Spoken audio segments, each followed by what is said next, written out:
I love the ending with Millie. Tell me that wasn't good.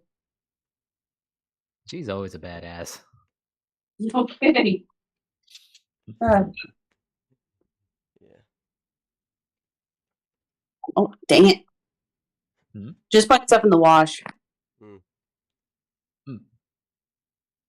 Yeah, I just got done with aqua aerobics and everything. Oh, that sounds fun. Yeah. It is. It's a mix between Zumba and weightlifting and all that kind of stuff. Yeah, it's a lot of fun. Yeah. Speaking of fun, we so are when are we live. gonna start the cat?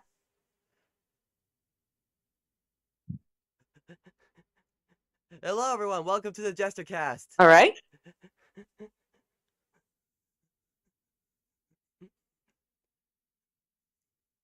Oh, hello. Hello, comrade. Is anyone going to talk, or should I do all the talking this time? Hello, comrade Jack. Liz. We welcome to JesterCast.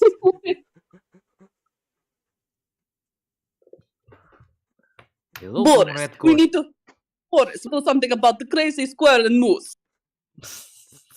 Don't worry, Natasha. I've got perfect plan. Rocky Bullwinkle. Are you sure, Boris? Oh my god. What is on the agenda tonight? I am glad you asked, Natasha. We have two plans. One is we do script reading for pilot of TV show known as Community. It's very funny show. He's very funny. He's very, very funny. Another thing on the agenda is we do tier list on 80s movies. We have opinions on movies. We like to talk about movies. So them. It is better. Much better. Duh. That's German. That's German, I thought that was Russian. What? Wait. No, yeah. Da is Russian. Ya is German. Why are these words so similar? Right.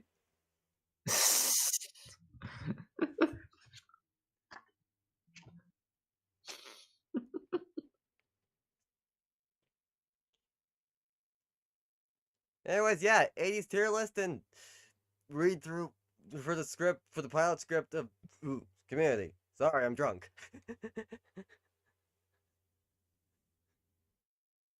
Aren't we all? It's only 5 o'clock. Some.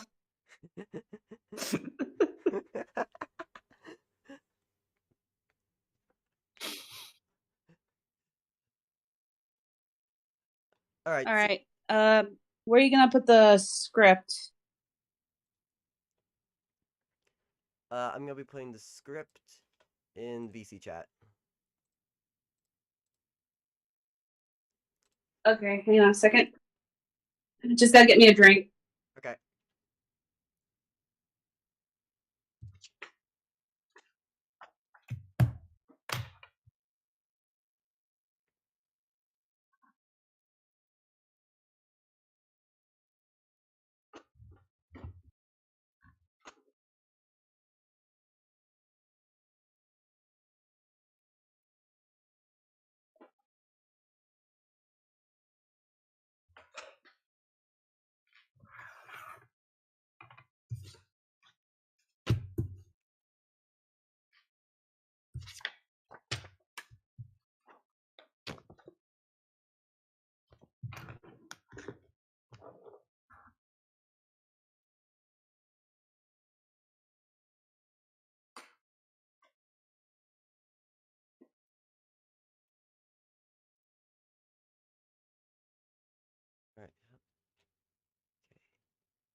All right.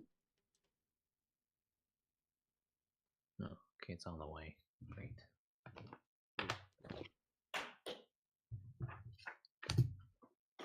Sorry, I was just checking something. All right, I'm back and I'm trying to get to the script here. All right.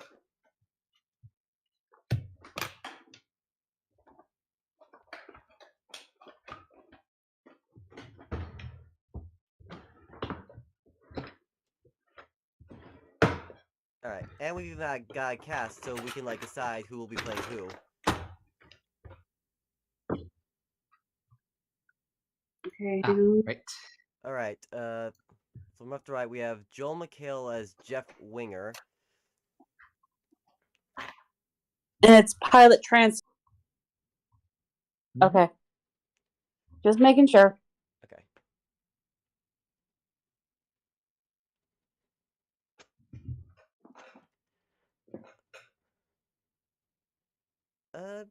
Okay. I feel like you'd probably be good pulling off a Joel McHale story. Okay, sure. Okay, Gillian Jacobs as Britta Okay. Berry. I see Shirley Bennett. Yeah.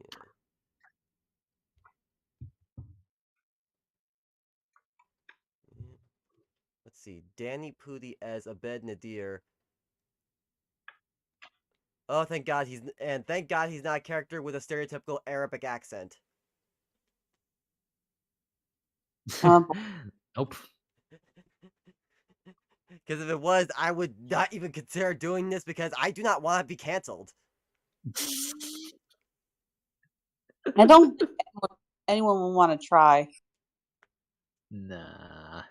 But yeah, no, his voice is just kind of like a bit up here. Yeah, it's definitely on the higher range from what I remember. Yeah. I don't think I've ever seen this show, but I'll give it a try. I've only seen like an episode or two here and there. I've seen a few episodes. Pretty funny. Pretty funny stuff. Mm. We have John Oliver as Ian Duncan. Dibs. Okay. Eh? How many female parts are in this? Let's see. Well, we have the cast of everyone that's in this episode right here. So we have 1, 2, 3, 4. We have 6 men and 1, 2, 3, 4 women.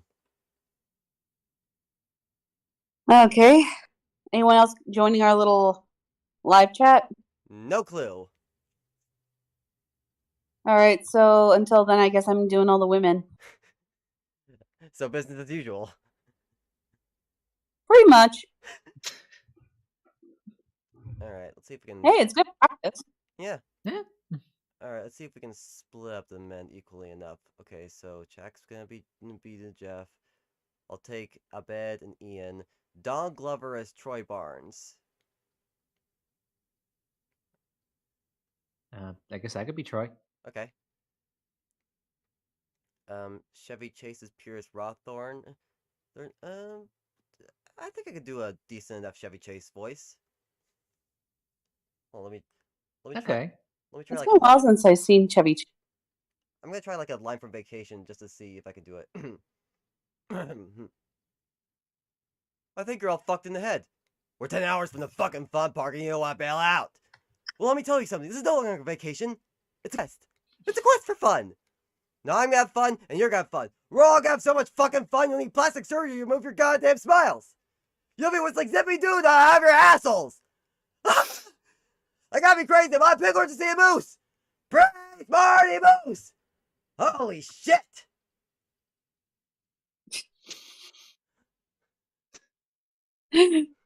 Damn, I can't believe you remembered that one. I don't think I've ever seen that part, but That's like my favorite scene from Vacation.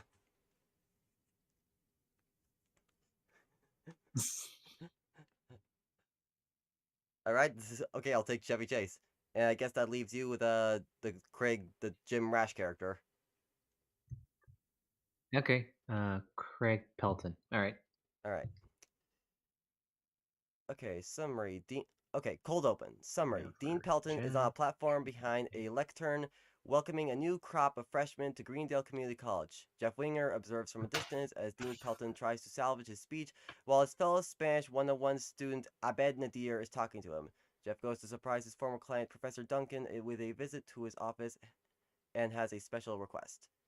Alright, cold open scene 1, featuring Dean Pelton setting the campus quad. Right. Good morning. How do we turn this off? Can you help me turn this off? Uh-oh. Oh, oh. How do we turn this off? Can you help me with this? Oh, thank you. Thank you so much. I didn't mean to snap. Good morning.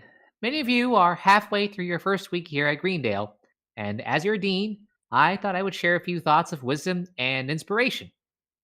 What is community college? Well, you've heard all kinds of things. You've heard it's a loser college for remedial teens, Cut to a shop, recent high school graduate Troy Barnes.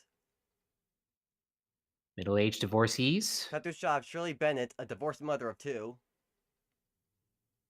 and old people keeping their minds active as they circle the drain of eternity. Cut to a shop, sexagenarian Pierce Hawthorne. That's what you've heard. However, I wish you luck. Okay, you know what? Okay, there's more to the speech. Well, actually, there's a middle card here that's missing. Can we all look around our immediate areas? Cold Open Scene 2, featuring Jeff Winger and Ben Nadir, setting campus grounds. Okay. I'm only half Arabic. Actually, my dad is Palestinian. He's a U.S. citizen. He's not a threat to national security or anything. A lot of people want to know after they meet him because he has angry energy. Not like angry at America, just angry at my mom for leaving, although she did leave because he was angry, and he was angry because she's American. My name's Abed, by the way.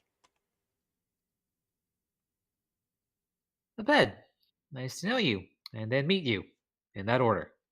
Now, about that question that I had. Oh, 5 after 11 when you asked. Jeff stops when he spots another Spanish 101 student, Britta Petty, a distance away. Abed, Yeah? what's the deal with that hot girl from Spanish class? I can't find a rodent there.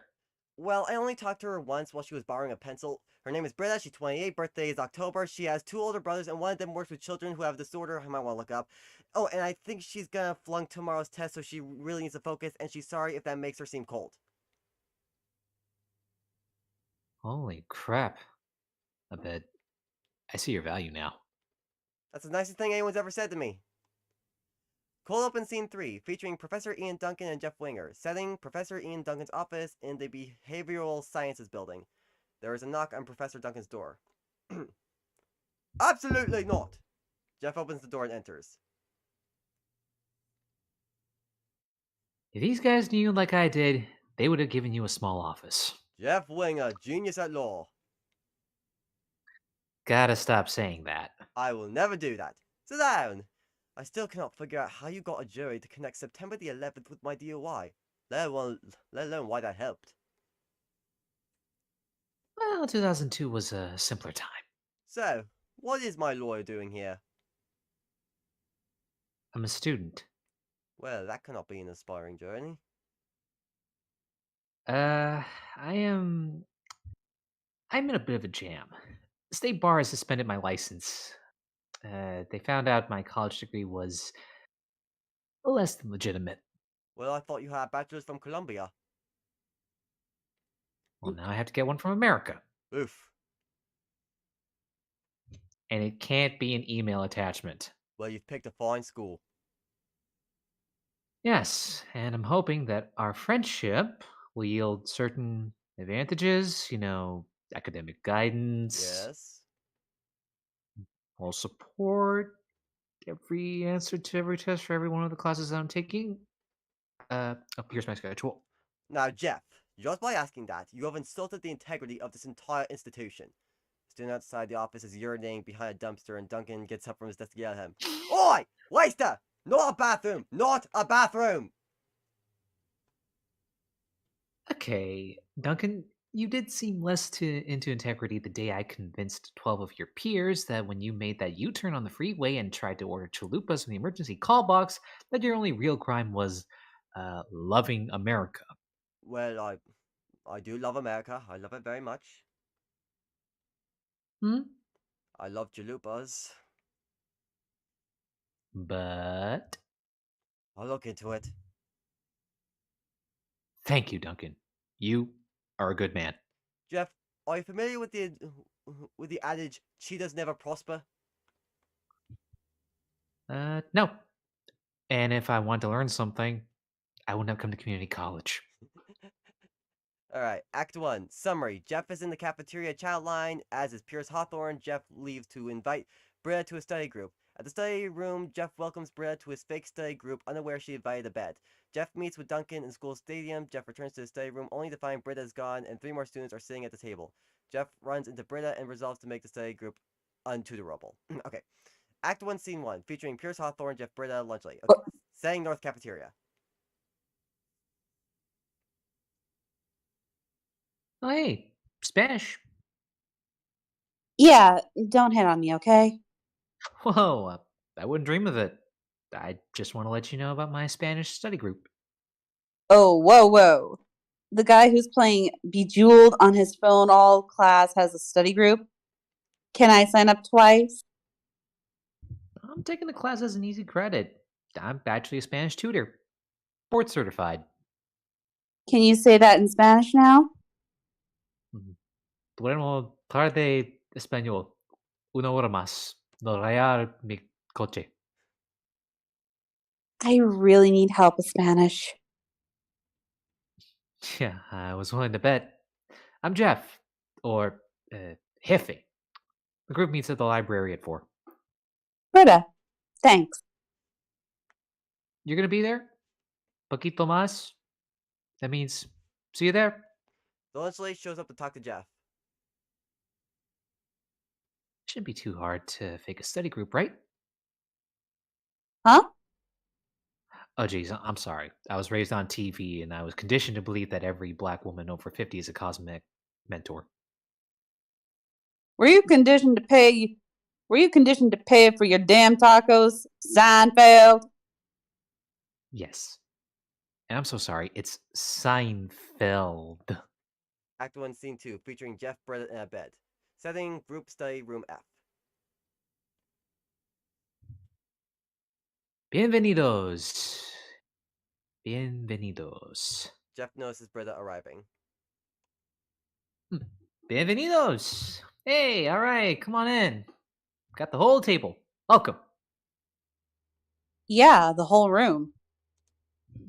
Here's the contact sheet. Just put your stuff there. That's man. The rest of the group is running late, but well, you and I can get acquainted. You may have noticed this morning, not so good at small talk. Well, yeah, I like big talk. I mean, what's your deal? That's not small talk. What's your deal? And is God dead? All right, you want to know my deal? I dropped out of high school because I thought for some reason it would impress Radiohead. You'd be surprised what gets back to those guys. I joined the Peace Corps. I did a little foot modeling. I got tear gassed at the World Trade Rally. Marry me. Ha! And I guess, Jeff, my deal is, above all else, honesty. Honesty. Yeah, tell me the truth. Tell me the truth. I will like you. You lie to me, I will never talk to you again. That's my deal. That's a good deal. So what's your deal? I would have to go. I would have to say, honesty, because I would say anything to get what I want, and I want you to like me. So, Well, that's a very honest answer. All right, for now, I like you fine. Really? Wow, you're easy. Hell yeah. A bed shows up. A bed in the house. Woo! Woo! Woo! Woo! Woo! Why? Britta invited me. Is that cool? Oh, I can't think of a single logical reason why not. Cool. There you go. Oh, hey, here. Put your contact info down here. Right there. Yeah, that's right. Cool. Hey, this is kind of like Breakfast Club, huh? We are in a library. Yeah, I'm sure we each got an issue balled up inside that would make us cry if we talked about it. Do you have something balled up inside you? Oh, I got a little woozy in the chamber of things get emotional. Abed's phone gets a text message alert. Hey, text message. Let's give this bad boy a read. It's probably just for you. I've never gotten one of these. It's probably it's just for your eyes. Say you have to pee. I need to talk to you. Abed shows the text to Britta. Say you have to pee. That is weird. Abed shows the text to Jeff. Say you have to pee. I need to talk to you. Yeah. Do you have to pee? No, that's so weird. Well, I'm stumped. That is very creepy. That makes two of us. Jeff receives an odd-looking text message from Duncan. What's that? Does it say you have to pee? No. It's just someone with a misguided grasp of abbreviation. I just need 5 minutes, you guys, so go ahead and study all the verbs in Spanish. Abed? Yeah? What'd you read on that guy? You look like Elizabeth Shue. Act 1 scene...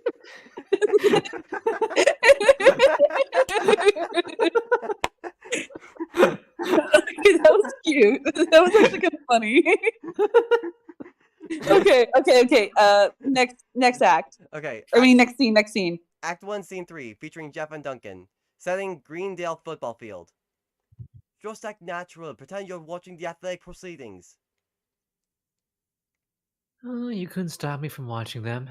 There's a guy trying out for track team that is older than the game of poker. It's kind of trucking. Suppose I was to say to you, it was possible to get those test answers. I would say go for that, and could have said so in a text. I'm asking if you know the difference between right and wrong.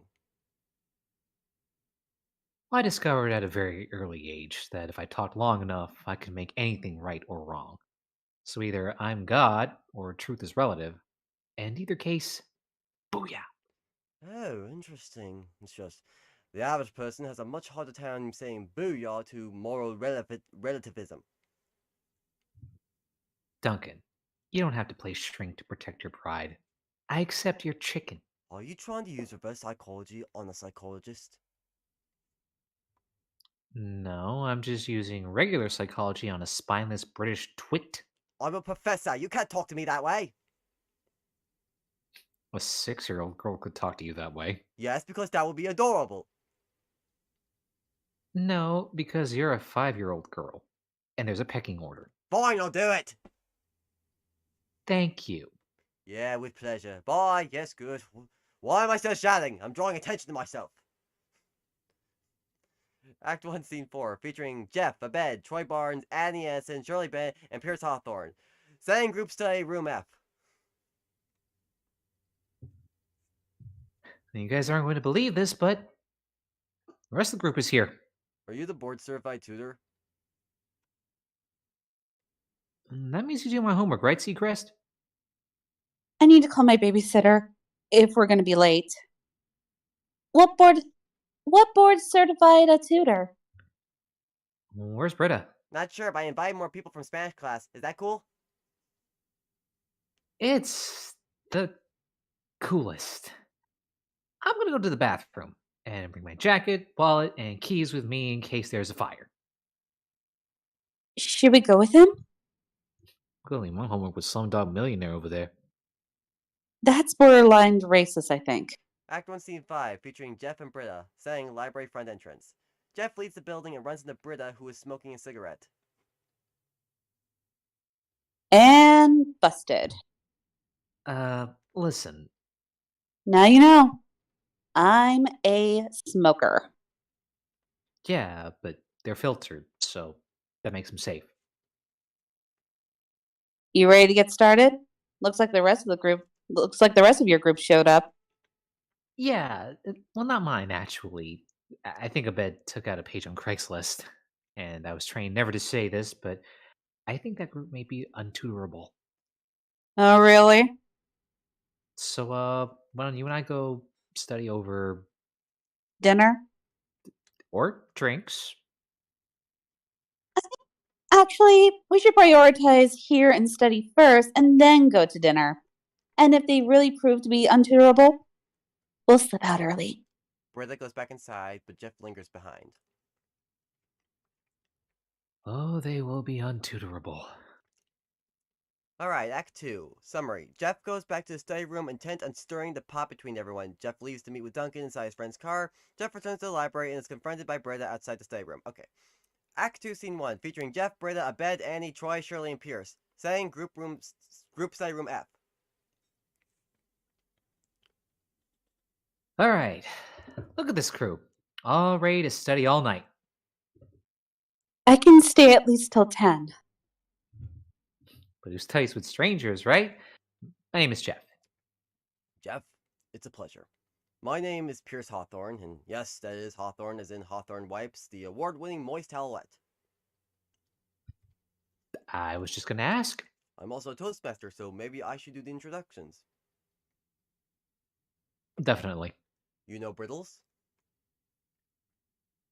Britta. Abed the Arab, is that inappropriate? Sure. Roy the Wonder Boy? Troy. Little Princess Elizabeth? Annie. And finally, this beautiful creature is named Shirley. Is that even close? I'd like to know why I had to find out all about this. I'd like to know why I had to find out about this group on accident. Oh, this is getting way more like Breakfast Club now. There's breakfast? Okay, maybe we should get started. You know, I've been a part of a lot of study groups that fell apart because of unresolved tension. Shouldn't we address Annie's concern? I mean, did we not invite her? Well, Annie, sweetie, it's not behind your back. We just didn't really think about you. Can we stop with the pumpkins and sweeties? Being younger does not mean I'm inferior. If anything, your age indicates that you've made bad life decisions. Shirley has a response to that. No, I don't. It looks like you do. Shirley, go ahead. Okay. I'm sure I've made some bad life decisions, and maybe Annie's decision will be better. But I think she needs to decide whether she wants to be considerate, wants to consider a child, wants to consider being a child or an adult, because children get pity, but not respect, and adults get respect, but they also get the back of their heads grabbed and their faces pushed through a jukebox. Okay, why don't we try to learn jukebox in Spanish? Pierce touches Shirley's hair. What are you doing? Pierce, let's discuss his creepiness. Pardon you? What are you doing? I'm certified. Are you unaware that Shirley finds your advances inappropriate? What advances? You have been sexually harassing me since the first day of class. Sexually harassing? What? That makes no sense to me. Why would I harass somebody who turns me on? Saying she turns you on is the Saying she turns you on is the harassment, dude. Hey, I am a prominent business leader and a highly sought after dinner guest, and I will not take courting advice from some teenage boy. Well, this teenage boy is a quarterback and a prom king. You're not a problem king anymore, Troy. This isn't Riverside High. How'd you know I went there? Because you're still wearing that stupid letter jacket, and more importantly, I sat behind you in algebra. Were you that girl that got hooked on pills and then dropped out? You're little Annie Adderall. You're little Annie Adderall. And you're the stupid jock who lost his scholarship by dislocating both shoulders in a keg stand. Keg flip. Very hard to pull off. Don't talk to me. You don't know. I'm a legend. The group starts arguing amongst themselves until Abed interrupts. You know what I got for Christmas? It was a better year at the Bender family. I got a carton of cigarettes. The old man grabbed me and he said, "Hey, smoke up, Johnny." No, Dad. What about you? Well, that actually was from the Breakfast Club. Nobody puts baby in a corner. Dirty Dancing? Jeff gets a phone call. Hello? It's Professor Duncan. Come to the parking lot now. What's wrong with your voice? I'm disguising it. Uh, I'll be right back. But while I'm gone, you guys need to hash this stuff out. No stone unturned. Go. Act 2, Scene 2, featuring Jeff and Duncan. Setting, outside street parking area next to a building. Jeff goes outside and locates Duncan inside a tiny blue compact car. Get in the car. Jeff enters the cramped vehicle. Act as if we'd either just finished or yet to begin driving. Every answer to every test in your curriculum this semester. I knew you could do it, buddy. Thank you. Whoa there, grabby. What do I get? The satisfaction of being even. Even, fairness, right, wrong. There is no God, booyah. What do you want from me? Your Lexus. My car for a semester's worth of answers. Will it be just a semester though, Jeff? Won't you be taking the easy way out for the next 4 years? I want payment in advance. I want leather seats with built-in ball warmers. You know, bluffs this week are how your people lost the colonies. Have a nice disbarment, hear me? What am I supposed to drive? You should take this call. It's good for the earth. So it's wiping your butt with a leaf, but it's not how a man gets around. After some reluctance, Jeff takes the deal. Act 2, Scene 3, featuring Jeff and Britta. Setting, hall outside leading to the study room. Golf cart. Britta sees Jeff in the hallway and leaves the arguing study room members to talk to him. It is a disaster in there. Yeah, untutorable. You like Thai food? I love Thai food. Wait, so this is a game to you? You put human beings into a state of emotional shambles for a shot of getting into my pants? Why can't you see that for the compliment that is? Okay. I'm sorry. It was an accident. Did a little bit of lying to get close to you, but how was I supposed to know that you were smart and cool? I mean, you look like Elizabeth Shue. You're unbelievable. What do you want me to do? Oh, maybe one decent thing could be to go in there and clean up your mess. Okay, if I do that, then dinner, right? Yeah, fine, whatever. As if there's dinner on the earth that could make me forget about that you're a shallow douchebag. Oh, you're gonna eat those words when you see my new car. Act 3. Summary. Jeff undoes the damage he did to the study group. Jeff is kicked out of the group and discovers he didn't get the answers to all his tests. Jeff goes to get his car keys back from Duncan. The study group welcomes Jeff back. Act 3, Scene 1. Featuring Jeff and Britta. Setting, hall outside leading to the study room. All right, everybody. I want to say something. Sit down. Well, you don't have to yell. I don't appreciate your tone. You know what makes humans different from other animals? Feet. No, come on. Bears have feet. We're the only species on Earth that observes Shark Week. Sharks don't observe Shark Week, but we do.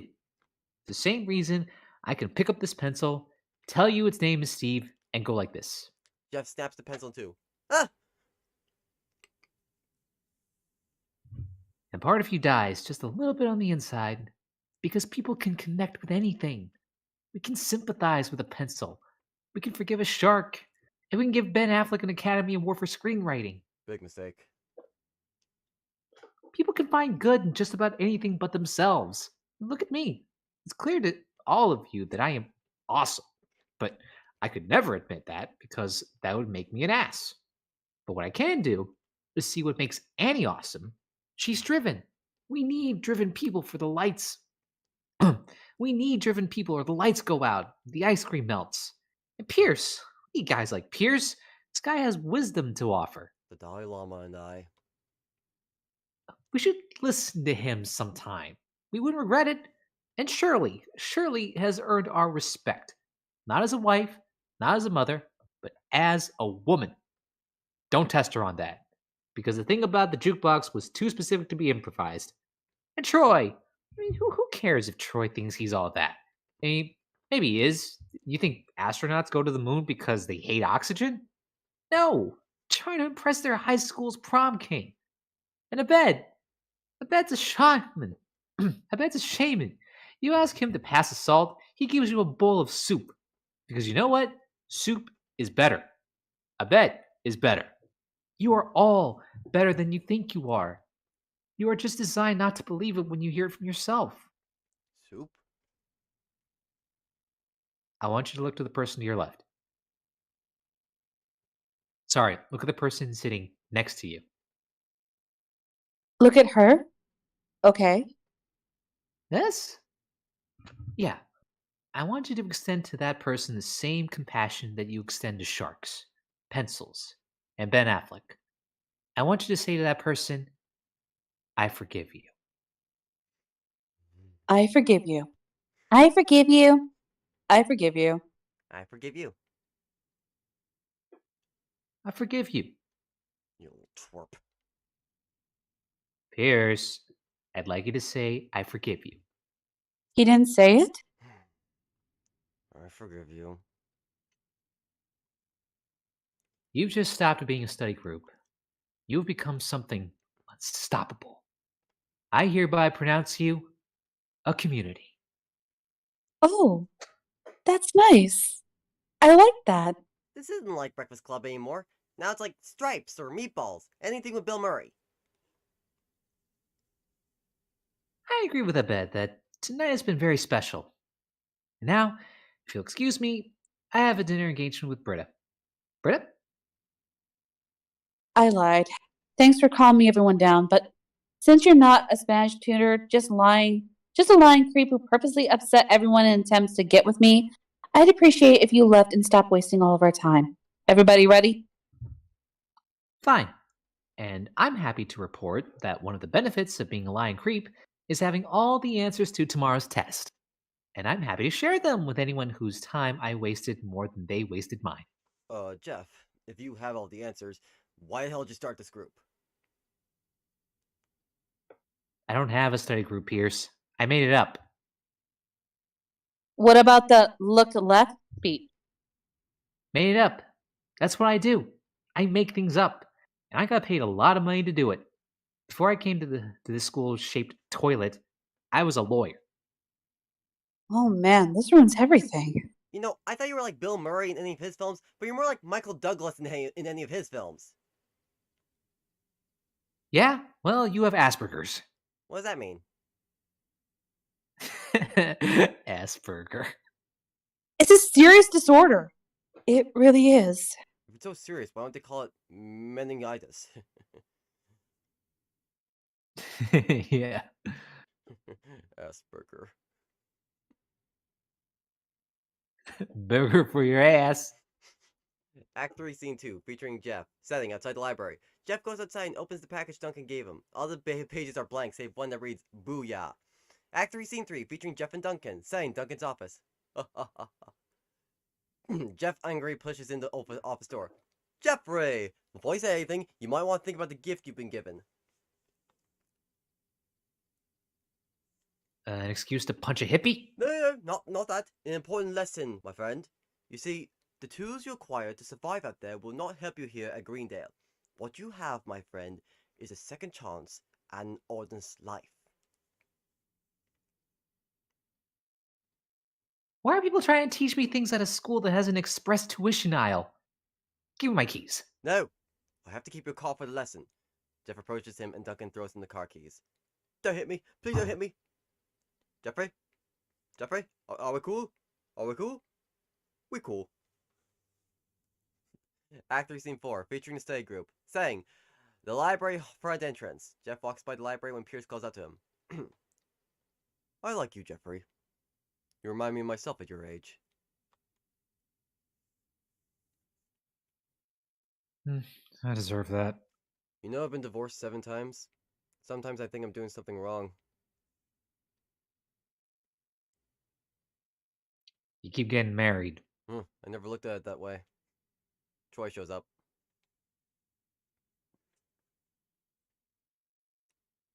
Shouldn't you guys be studying? Yeah, things got kind of boring after you left. Let me ask you something. People have been clowning me about this jack since I got here, but if I take it off to make them happy, that just makes me weak, right? Listen, it doesn't matter. You lose the jacket to please them, you keep it to piss them off. Either way, it's for them. That's what's weak. Whoa, you just wrinkled my brain, man. He's good, isn't he? He's real good. Britta shows up, followed by Annie, Shirley, in a bed. Shouldn't you be rolling around on the bed covered in test answers? I don't have any of the answers. I'm gonna. I'm gonna flunk the test. If you just, like, study for an hour, it's not that hard. You seem pretty smart. You got a sports coat. Well, funny thing about being smart is you can get through most of life without having to do work. So, uh, I'm not really sure how to do that. Please? So sad. He makes me wanna. A bed notices his interaction and is concerned. What's going on? Can you guys hear me? Am I deaf? Can you hear me talking right now? Yes! Yes! Oh, that's good. You know what, Jeff? Actually, we didn't get far without you. So if you want to come back upstairs, Really? well, it is your study group. So come on, let's study. Sounds good. Come on. Pressure. I'm sorry I called you Michael Douglas, and I see your value now. Well, that's the nicest thing anyone's ever said to me. Jeff follows the study group back into the library. The end. Oh. Oh, this show is so good. Okay, I need to find it. This It's on- does sound like fun. Yeah, it's on Netflix Yeah, if you have I it. really should have given it a try when it started. Oh, no, I don't. I don't have Netflix, which sucks, but I've got HBO Max. Good enough. Okay, let me do some community streaming. Where are you streaming? Good show. I can I I can always find some episodes on YouTube, Oh, it's on Hulu. or at least some good clips. Oh yeah, Hulu. I actually have that. Ah, there you go. Right.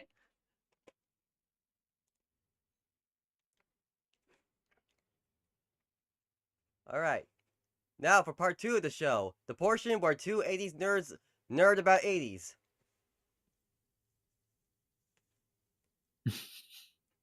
Should I get a box of nerds? I don't think I've had those in years. Oh, I was actually at the Dollar General and they had like the old, you know those box of nerds where you slide open like one side or the other? Oh yeah. They actually still have those. Oh wow, really? Yeah. Huh. I was like really surprised because those were like really like one of my favorite treats on a long car drive. Anyway, so 80s movies. Yep. That's what you mentioned a while ago that you don't know, you haven't seen a whole lot of 80s movies, so I guess just hop in if it's one in. Okay, thanks. Yeah, no problem. Alright, then this is the standard S to D ranking, so alright. The first one is Star Wars The Empire Strikes Back. Like a Star Wars movie day for the theaters. Yeah. And just play all the classic old Star Wars movies. Yeah. They should. I'm sure there are a lot of community theaters that do that. Yeah, honestly, I honestly wouldn't mind if there was like a theater that would play like the originals before George Lucas like went ahead and made the special editions, because I unfortunately had to sit them in their special edition form. I never got to see them before, so I'm never gonna know how they looked without all the extras. Actually, what would be really cool is if we had like those old vintage movie theaters that played like both classic movies and like movies from like way back from like the 60s, the 70s, and the 80s. Like something like that. That'd be kind of cool. Oh, that'd be Hmm. dope. Yeah, Yeah. if they went all out to make it as authentic as possible. Yeah. Oh man, that would be so cool. Anyway, what's the next movie? The next one is Risky Business. Now, I have yet to see this one, but I do have it on my HBO Max watch list. It looks good though. That's one with Tom Cruise in it, right? Yeah. Is it the one that has that scene of him dancing in his underwear to what was that song? Old Time Rock and Roll? No, I think that was someone's day off. Oh, Yeah, Uh, Venice Dueller's day off Ferris or Bueller's something Day like Off. that. I can't remember the name. But I'm not sure that's the Thank movie. you. Yeah. I'm not sure that's the movie though. Hold on. Movie where guy dances to old time rock and roll in underwear. Ain't that a Google search? No, yeah, it is Risky Business. Oh, it okay. is? Yeah. Huh. Oh, right, because the day off one is that montage where he's trying to race back home to beat his parents, Yeah. right?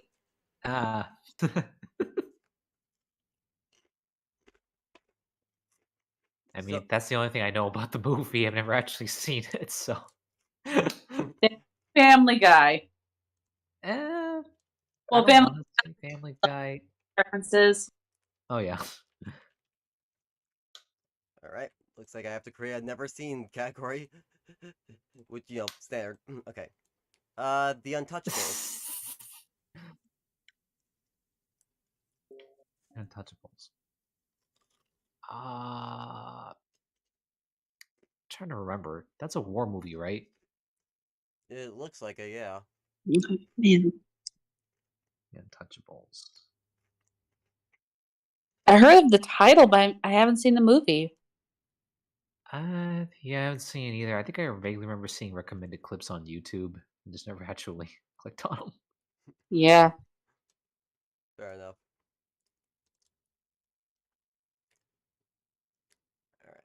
All right. Indiana Jones, Raiders of the Lost Ark. Ooh, that's a good one. Absolute classic. Yeah. What? Yeah. I would rate this. I would rate an A. But At least a high A. yeah, it's just been a long while since I've seen it. Yeah. Snakes. Why did it have to be snakes? That's such a classic line. Yeah. Wasn't there also an Indiana Jones movie that had Connery in it? Yeah, that's Yeah, the it's Last the third Crusade. movie. The something Ark of the Crusade, Covenant? Last Crusade. Yeah. Yeah. Last Crusade.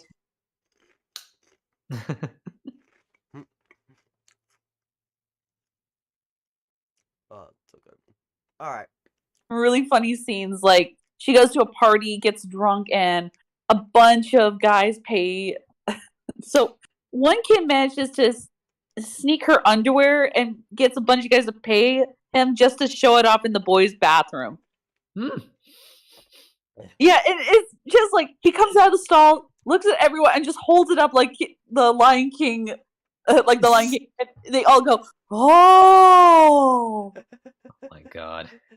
But the ending is one of my favorites. Like her crush notices that everyone's forgotten it's her 16th birthday, invites her over to his place. There's the cake with 16 candles on it.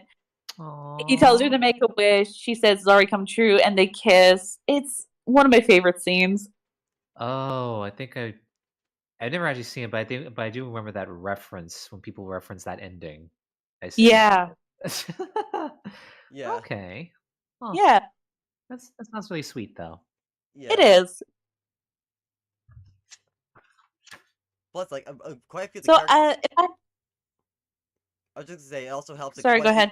I was just gonna say that it also helps that quite a few characters are actors from Breakfast Club. Like the main girl, she's played by Molly Ringwald. Oh yeah, Oh, okay. Huh. yeah. If I had to rate this, I would definitely put it like it borderlines S and A. It borderlines it like very, very high A. I would give it a high A. Yeah, definitely. Like it's such a. It is. Hmm. Okay, A Nightmare on Elm Street. Now I've never seen this one because I'm not the biggest horror fan, so. Ooh, I have. But I have. I am very And now, familiar with the character of Freddy now Krueger, though. it, yeah, but it's such a classic old horror. Like it's one of the staples of horror classics. I would give it an S, but for the sake of you guys, especially Court, I know you don't like horror, but considering you guys, Jack, what would you put your feelings on this? What's your opinion on horror? Um, I mean, I've never been one to watch a horror movie all the way, but I can't help but be fascinated by the lore. Oh yeah, How, because the yeah, Nightmare, how such monsters come to exist, and what does it take to defeat them? Can't they ever truly be defeated? right.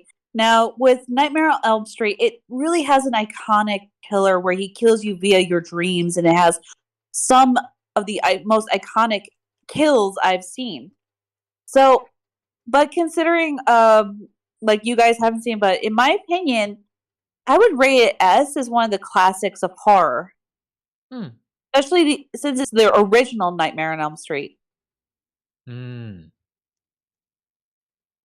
So I definitely rate it a high. I put it in the S tier. Okay. All right. Yeah, I definitely agree with you, Jack, on the whole lore being more interesting than the horror movie. That's kind of my thing with the things like Five Nights at Freddy's and Bendy the Ink Machine. Like, I can never bring myself to play the games because I just do not like horror, but I am fascinated by the lore behind those games. That's Hmm. why I love horror so much. I love the lore. Even if I don't want to play the game, I love the story, the characters, what builds a monster. Right. Yeah. That's what I love about horror in certain horror movies. Okay, Big. All right. So, Big. Mm, It sounds so familiar, but the only thing uh, I know about it is a kid who wants to be an adult is able to be turned to adult, and then there's the whole keyboard sequence. I've always seen a clip of that. That inter that giant interactable piano keyboard thing you could hit with your feet. Yeah. oh yeah, I know the one you're talking about. But Yeah, I've that's seen all that I clip. know. Yeah, that's pretty much all I know either. But I have seen that clip though, and honestly, it makes me want to find one of those keyboards and play around with it. Grand opening or something, Huh. and they had one of those little keyboards. Looks really Neat. cute, but I haven't seen it. Yeah, really want to though. Yeah. Hmm. Okay, the next one is First Blood. Oh, Rambo: First Blood. Oh, Rambo. Oh man, I've seen clips, but I don't think I've seen all of it. Yeah, I've never really been. Yeah, it's not the. I never watched it all the way. Yeah, Um, I've never I, been. I've honestly never been the big on um the Sylvester Stallone Rambo action films. They never really appealed to me. yeah.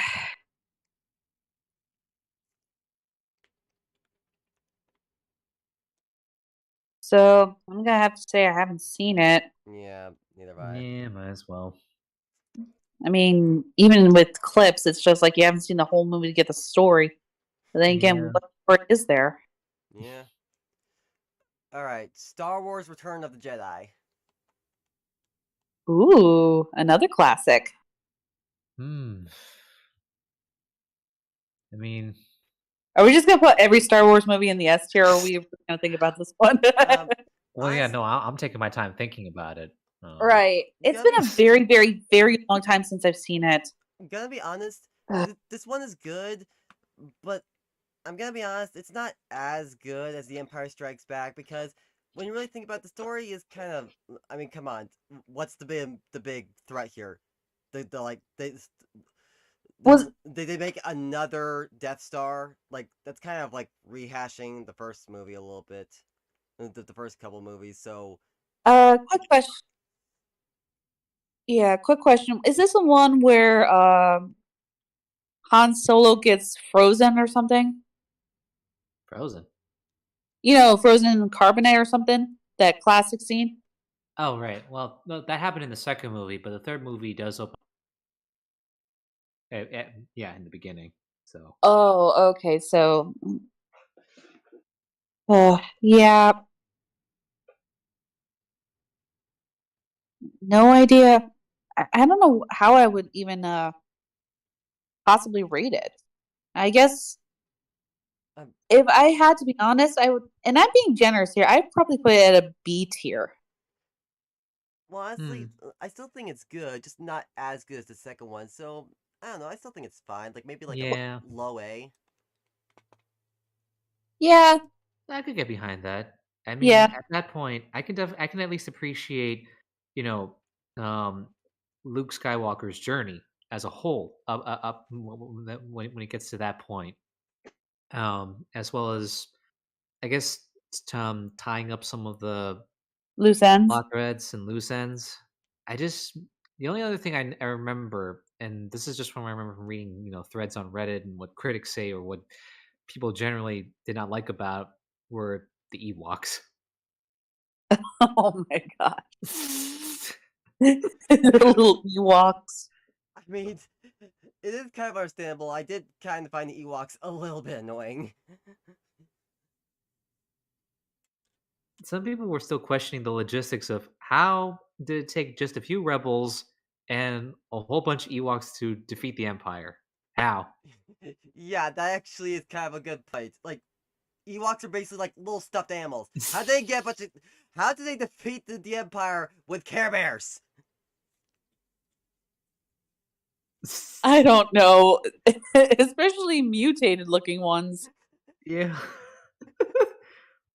Although for that matter, it's nice that they're there because Robot Chicken did awesome with their Star Wars sketches because of those guys. Oh, that's true. That is true.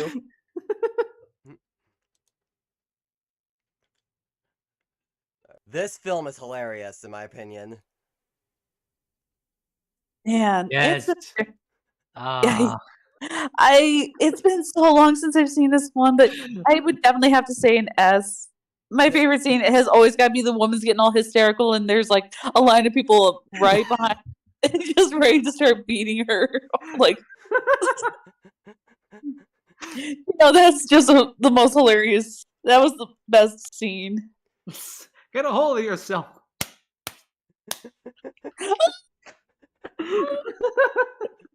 Oh, is that the one where the one? Okay, I gotta remember if this is right. Uh, who? One of the guys is talking. He's like he's making up this really big lie. You see his nose is slowly getting bigger and longer and longer, and everyone can see it. Is that the one? Um. I don't know if that was Airplane One or Two that was happening. Like I think Uh-huh. like one of the captains is coming back. Don't worry, everything is fine. And then you just see like his nose is slowly, and everyone can see it. Oh my god. I think one of my favorite jokes in that Is movie is that that is that from Airplane? I can't I remember. honestly don't remember it. Oh man. I think one of my favorite jokes in that movie definitely has to be like, Joey, you ever been to Turkish prison? God. You ever seen a grown man naked? What? Oh right. Joey, do you like gladiator movies? Oh my lord.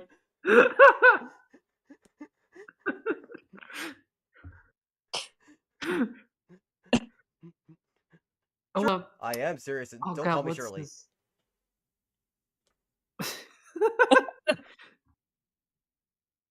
uh, didn't they?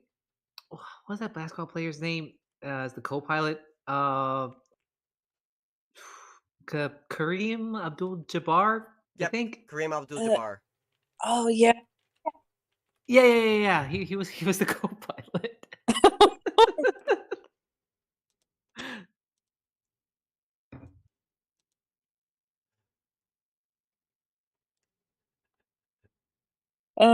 Definitely S. Yeah. hmm We have clearance, Clarence. Roger. What's up? Oh man.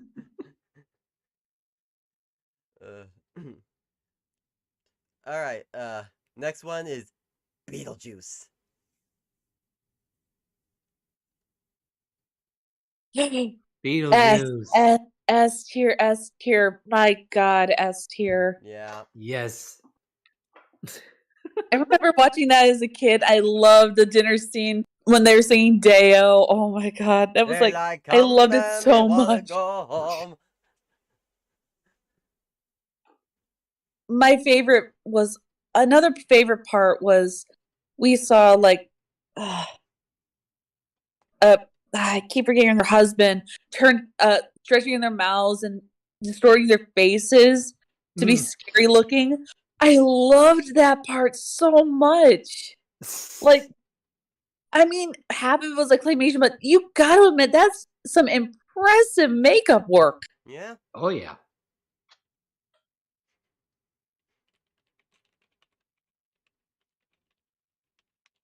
So Beetlejuice is definitely an S tier for me. Yeah, I could definitely agree with that. Definitely agree. Okay. I feel like my favorite line from that in that movie was definitely what was it? It was a no, not the Showtime. That's good too. You know, it's Showtime. Where is it? Oh my God. Oh yeah.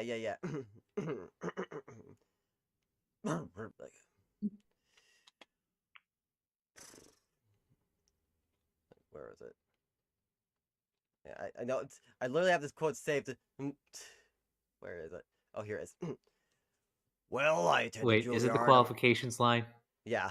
Well, I attended Juilliard. I'm a graduate of Harvard Business School. I travel quite extensively. Yes. I lived through the Black Plague. I had a pretty good time doing that. I've seen The Exorcist about 167 times, and I keep getting fire every single time I see it. Not to mention the fact you're talking to a dead guy. Now, what do you think? You think I'm qualified?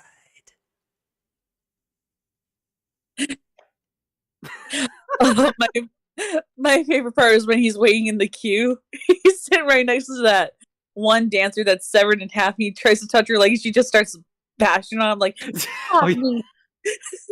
And then when he's sitting next to the guy with the shrunken head and the witch doctor, and he starts getting his head like, wait, whoa, hey, that's gonna be a good look for me.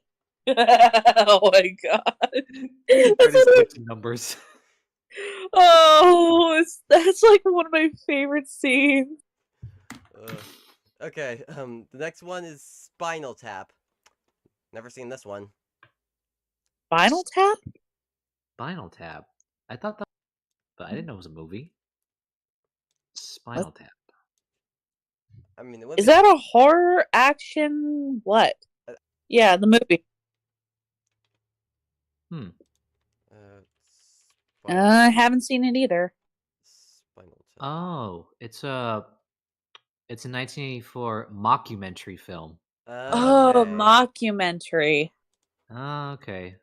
So I was somewhat correct about the album thing, or at least it sounded like a band. It did. I Yeah.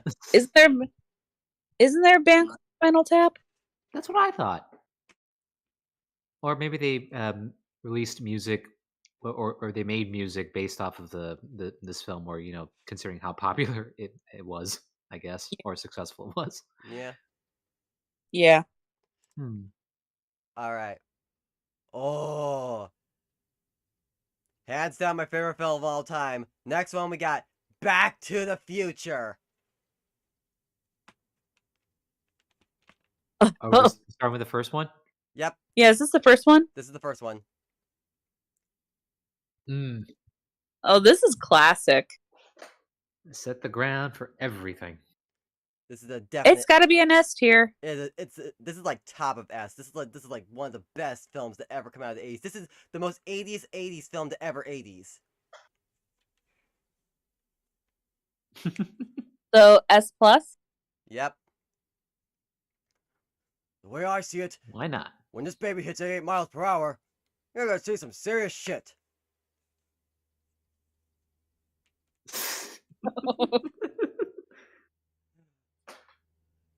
Where we're going, we don't need roads. Oh, this is heavy. Heavy. There's that word again. Heavy. Why are things heavier in the future? Is there a problem with the Earth's gravitational pull? Oh my gosh! Tell me you didn't love the scene where he's at the prom and he's at the prom dance and he's just rocking out like all crazy. I guess he. You just see the guy in the background like, "You looking for that generic sound? Well, listen to this." And Chuck, just Chuck for, Marvin. Little Your Richard. cousin Marvin Yeah. Barry. Or yeah, right. Chuck Berry. I mean, why am I mixing up my? It was one of them. No, it was Chuck Berry. Yep. You You're know right. that new sound you're looking for? Oh, Well, God. listen to this.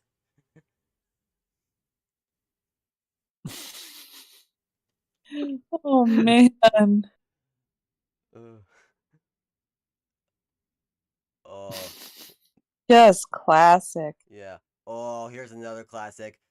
I'll give you one hint with this one. Hey, you guys! Mhm.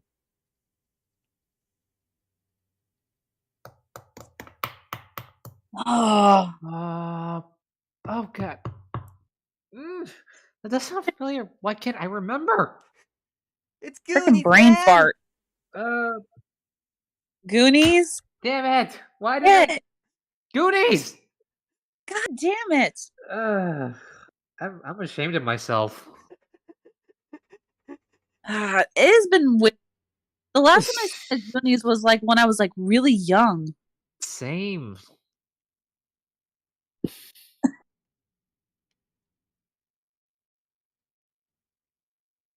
But again, a classic nonetheless. So definitely a high A or even an S. I put an S. That is such a classic movie. Oh yeah. Do the truffle shuffle. Oh, God. Alright, next we have Bueller. Bueller. Bueller.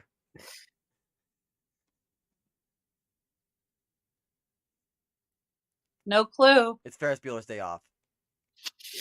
Oh. Oh, I thought you were just joking around.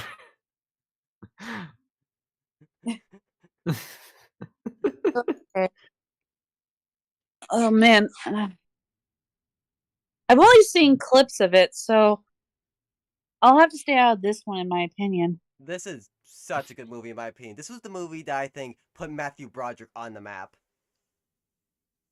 Oh yes, it did.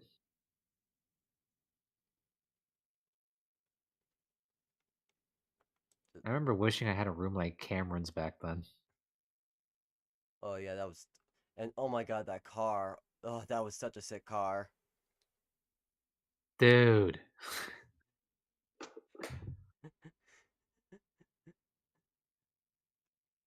Oh. Where to put it though? Ooh. Hmm. It's definitely up there. I Like, mean, oh yeah. I mean,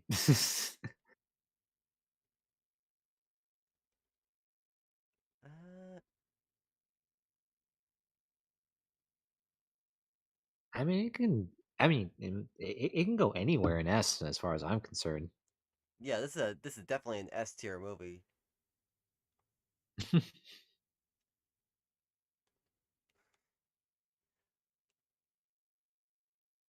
Yeah, right there, right. Okay, yeah. All right, next we got Gremlins. Oh man, that's another classic. Yeah, Never actually seen that one. I know what it's about, but never actually seen it. it's pretty I've good. seen a few. I've seen a few clips. I guess it's one of those like horror comedies. Yeah, Yeah, definitely a horror comedy, that's what I know about it. and it's a good movie in my opinion. Hmm. Uh, if I had to rate it from what I know, I would put it. I would give it a fairly good grade around B. Yeah, B is Hmm. kind of where I would put. Like, it's a good movie, but yeah, that's kind of all I can say about it. It's kind of it's good.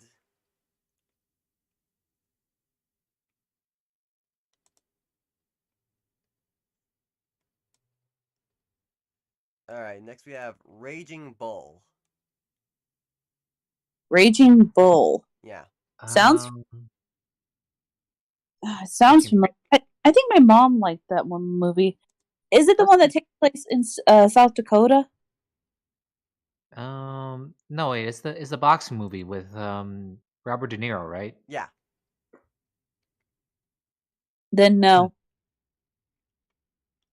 I mean, that's all I know about it. It's about boxing. It's got Robert De Niro in it. That's all I know. Yeah, that's kind of all I know either. Yeah. Okay, Hmm. Die Hard.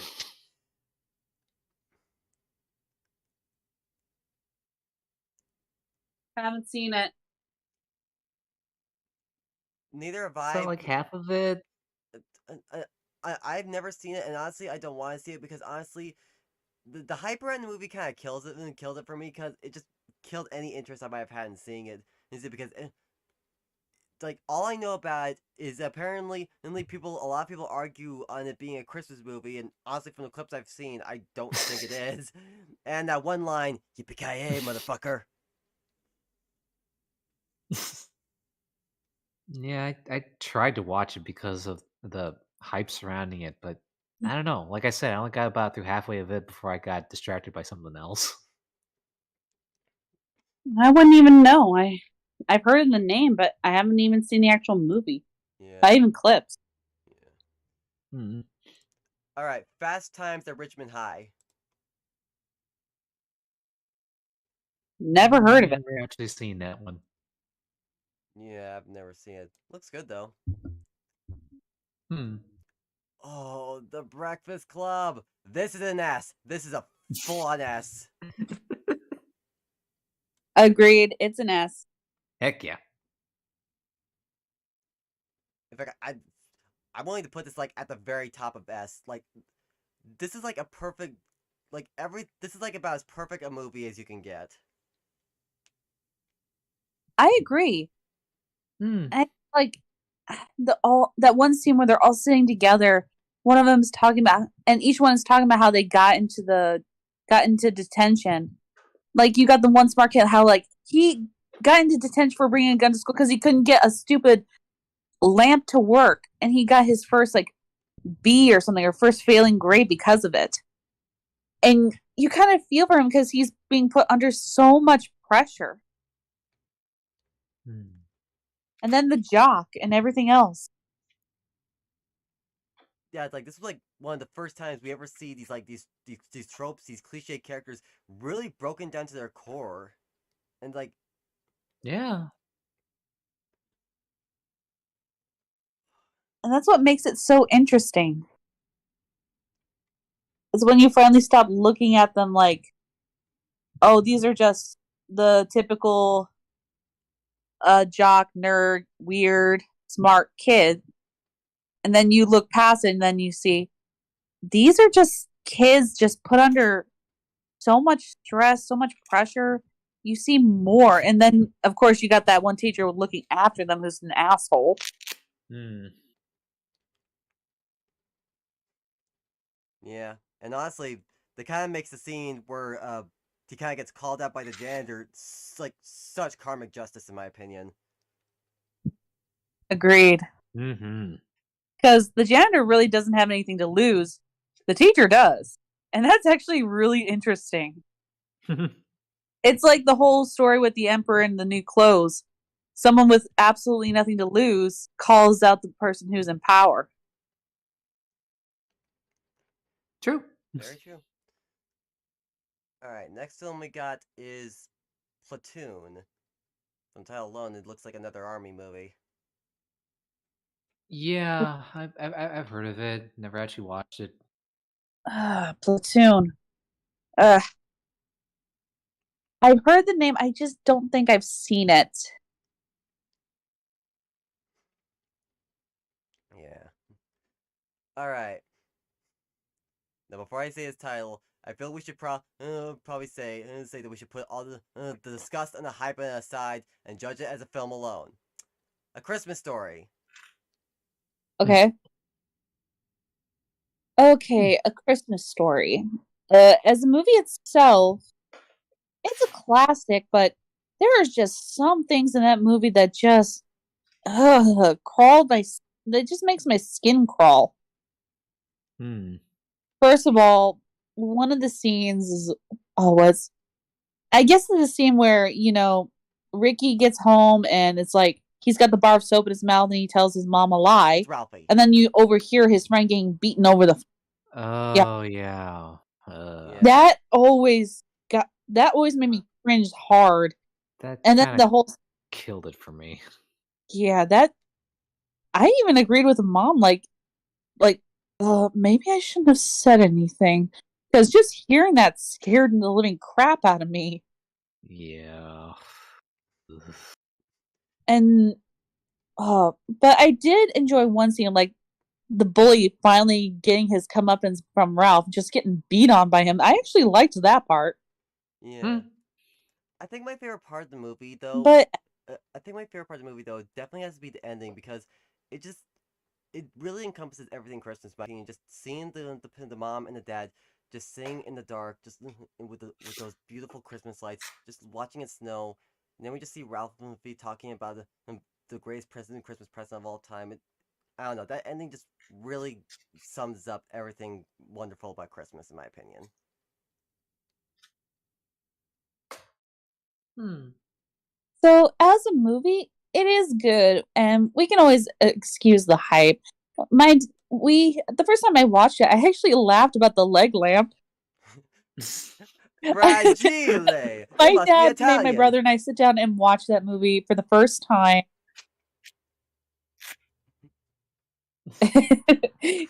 And then just pulls out the leg lamp. Oh my gosh. My dad laughs every time in that scene. And I have to agree, it was a funny scene. It's just, I'm just sick and tired of watching it all the time now. Hmm. Yeah. It's been way too overplayed. But as a movie, it is good. But some scenes just don't sit well with me. So I'd have to give it a C because of those scenes. Sure. Well, honestly, even with all the hype Like, around, even the part with the Santa. I was just gonna say, um, I still like this movie fine enough even to this day. So, I feel we should compromise, like maybe putting it like in B, because it's still a good movie, just not as good as the hype makes it out to be. It is. Yeah. Yeah, yeah, Sure. definitely. I can agree with that. I'll agree with that. And of course, we can't forget the famous. He looks like a big pink nightmare. He looks like a deranged Easter The bunny. bunny suit. Why the heck why would anyone send their nephew something like that? A niece I can expect, but your nephew? Come on.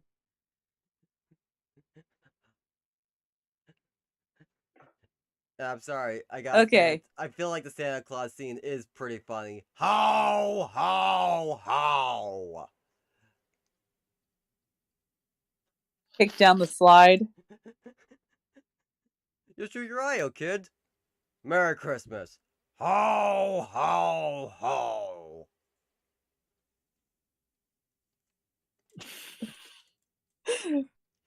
I think it's the way the Santa says ho, ho, ho that cracks me up. Because it's just so defined. Just ho, ho, ho. That's true. Yeah. All right. Ooh, another classic. Who Framed Roger Rabbit? Oh Mm. my gosh. I loved this movie as a kid. This was like one of those rare treats that we would get in. Okay, the first time I saw this, I was at like one of those day camps, like, during the summer, you send your kids to like one of those day camp daycare things. Mm. They, one of the counselors brought in that movie for us to watch, and I was like, maybe, oh man, I was really young at the time, but the first time I saw Jessica Rabbit, I got so enthralled with her. I got so excited, like, I love her! Especially the moment she starts singing. Mm. Oh, The But I kept always pointing out like the characters like, there's Betty, there's Bugs, there's Mickey, there's that. oh my Like god. I was pointing out all the characters I knew. The dueling piano scene between Doll and Daffy will forever be my favorite scene in the movie. Oh, that was so cool. Like a little just imagine you're a little kid and you're seeing all these characters together. It blows your mind. It does, though we had such an ambitious crossover way back then. Exactly. Yeah. Definitely as high. Like it's gotta be like at the tippy top of A to close to an S. Oh, this is a definite S in my opinion. Like, this is a high S. Okay, good. Yeah. I And agree. It is an S. Especially the jokes are really good too.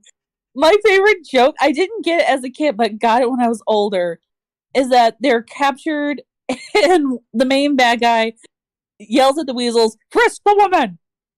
One of them reaches down into her brassiere, gets I'll a bear handle trap, this one. and then you just hear Eddie go, nice booby trap.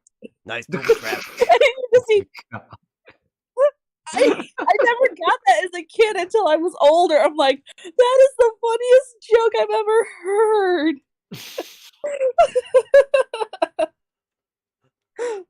Oh my gosh. Yeah. Actually, Like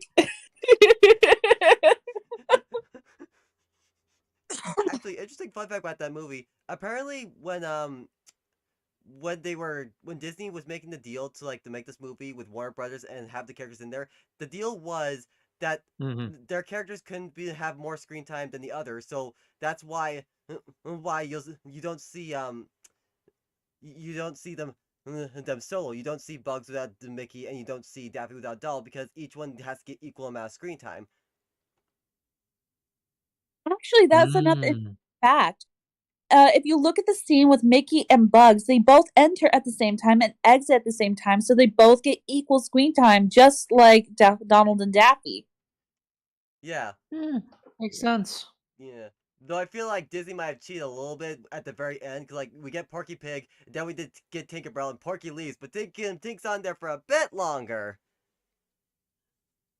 Yeah, that's true. And then, of course, you had the characters of Fantasia and Dumbo.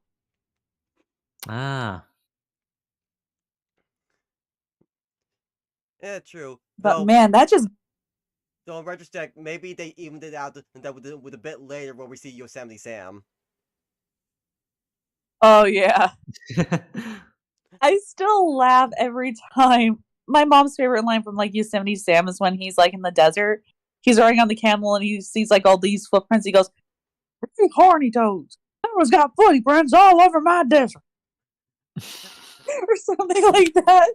My favorite's like, when I say whoa, I mean whoa. Okay, next one we got is Top Gun.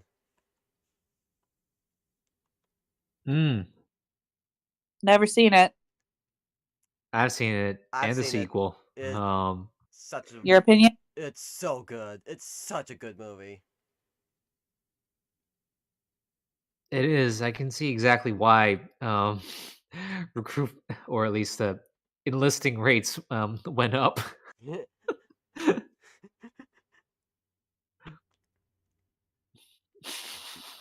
Yeah, this is definitely like a high A for me. Like my favorite scene in the movie definitely has to be that scene where Tom Cruise's character is definitely like And like, you never close your eyes anymore when I kiss your lips. Like, going full on song. That's, oh, I love it so much. Mm.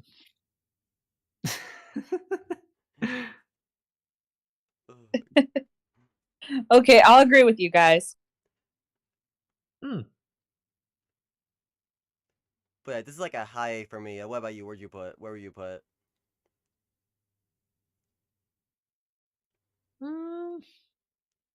Yeah, I would say a high A. I mean, because I don't know. I feel like I have to be in a certain mood to watch Top Gun. I mean, I always enjoy when I watch it, but um, I can't always just flip it on and um, suddenly be in a hype mood again. I Yeah. don't know. I Oh, got the need. The you gotta be need for speed. yeah, good for a lot of these movies. Yeah. Mm. All right, next up we got Scarface. Scarface with Al Pacino, right? Yep. Mm-hmm. And that's the one that's got the scene, "Say hello to my little friend." Yep. Say hello to my Uh, little friend. that's the only thing I know about it. I don't think I've ever seen the whole movie. Me neither. I've seen clips, and plus, well, I did play that game they made in PS2 on the PS2 way back then called Scarface: The World Is Yours. Interesting one because it takes place after the movie, or at least it's like an alternate. What if? Yeah, as a what if ending to the original movie. Oh, Hmm. Yeah. neat. Way back when they turned movies into games as actual promotional hype. Yeah. Maybe, but we're talking about a PS2 game that came out in I want to say 2006, 2007. Wasn't that when the PS3 came out?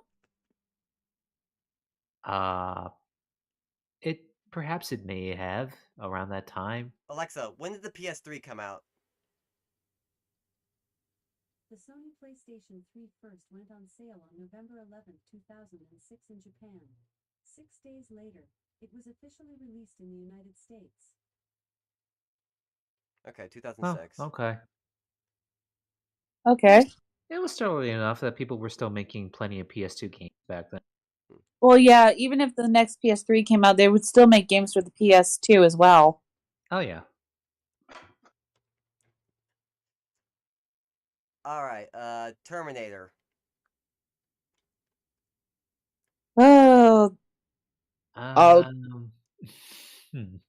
with Arnold Schwarzenegger. Yep. Yep. Mm, Never Uh, actually seen it. Even though I meh. know so many recognize so many um callbacks and references to it.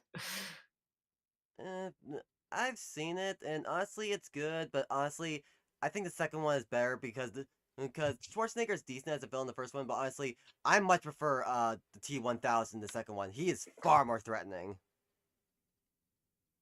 Yeah, I think I hear that Hear that a he was lot. better when he was more like an anti-hero of sorts from the second movie onwards. I'll have to go with your guys' opinion because I haven't seen the movie at all. Yeah, so I have to put in like a B. Okay. Okay, the Karate Kid. Mm. Karate Kid.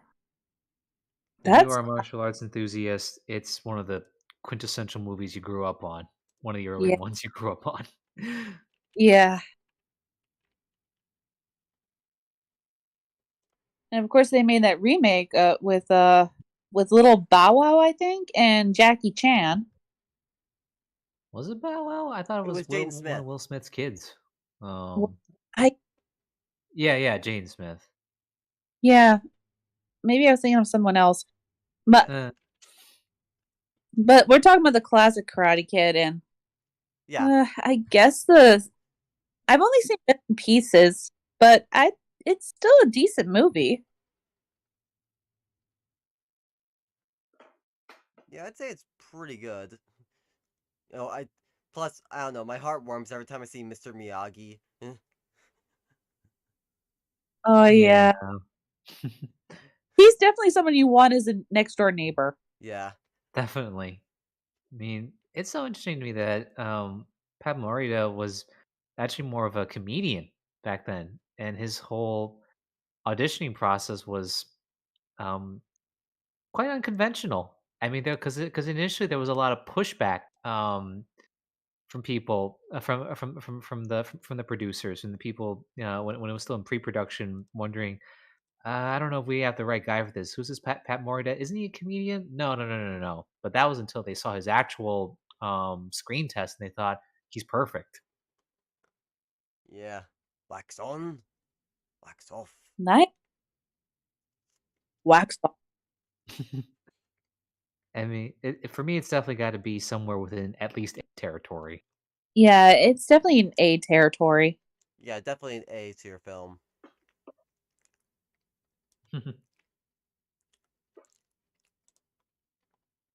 Alright. Aliens. Oh my god. S. Please. It's S tier for me.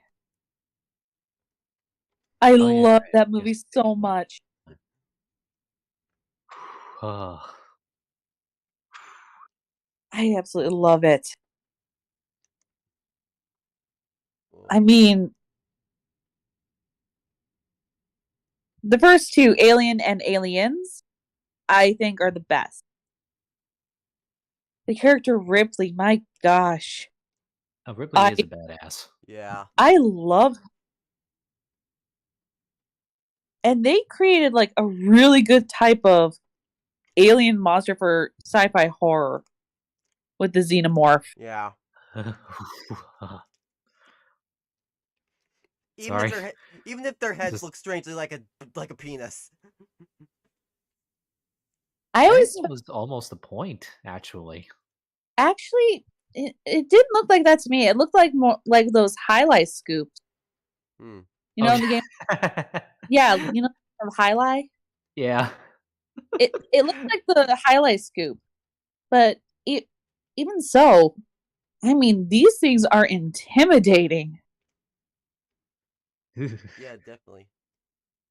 in every form. Yeah, definitely. So, but your guys' opinion outside of the horror theme, what would you rate it as a film itself?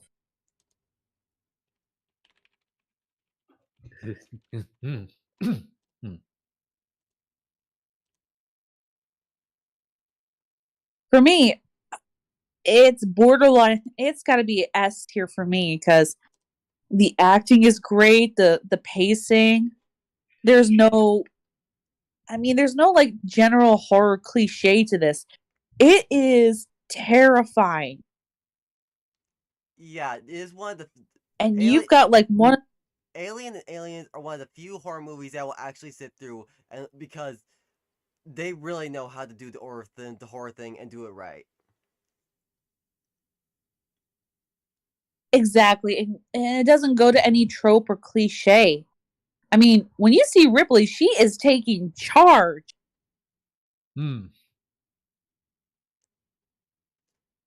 I mean, she's actually in the second movie. She's like, "No, you need to destroy this place, and you need to destroy it now." She's not like compromising on anything unless it's saving someone.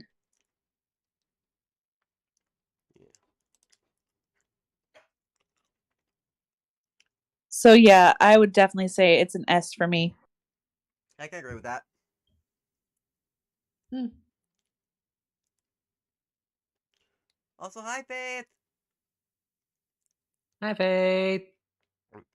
Hello, Oh yeah, speaking of Faith, whoever. I should probably mention, Faith actually created our new little PNG tuber avatars, which you can actually now see on the screen. Really? Yeah, Yep. I'm a little jester and Nice. Shaq's a little samurai. We still need to get a old PNG tuber guy for you, Sweat. If you had to, what would you have your what would- if um what would you like your PNG tuber character to look If I like? had to choose, Yeah. I guess a little butterfly would be fine. Something simple. Okay. A great, and it could also be a metaphor. My voice always changing. Fair. Very fair. Hmm. Where do you see? Where can I see this? I don't see it anywhere. Oh, here I'll send you the little characters in VC chat. Okay, thank you.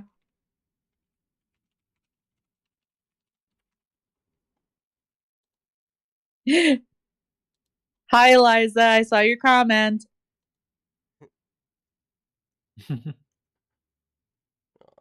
Yeah, she just yeah, she saw the models. And Oh. Okay. Let me grab these. And while I'm grabbing these, I'll just say the next movie on the tier list, which is Ghostbusters. S. S. Hell yeah. Who are you gonna call? Ghostbusters! Oh man, that is such like some of these movies you cannot imagine. These are totally 80s movies. Oh, Court, you look so cute.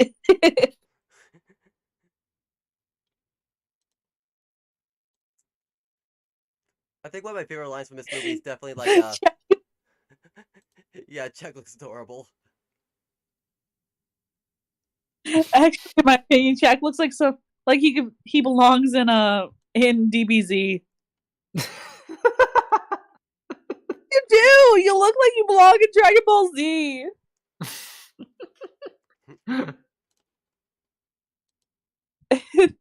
All I can say is just remember my glasses and I'm okay. Just base it off my little avatar picture that I used for Discord. That's fine. Yeah. I think my Plain and simple. I think my favorite line from that movie was when the Stay Puft Marshmallow Man appeared, and it was like, well, Ray has gone bye bye.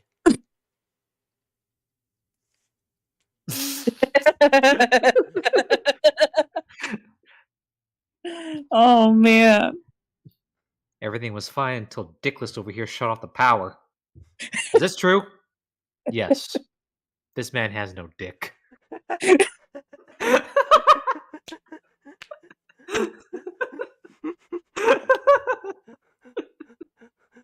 Man. Or I am the keymaster. I am the gatekeeper. Oh god. Or tell him about the Twinkie. What about the Twinkie?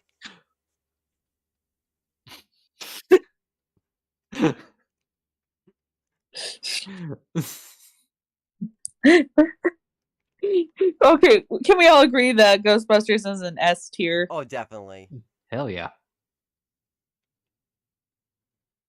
Then it's an S tier. Now that one's a movie I can just flip on any time and I'll enjoy it watching it start to finish. Or even have it in the background and still enjoy it. Oh yeah. Yes. We came, we saw, we kicked its ass.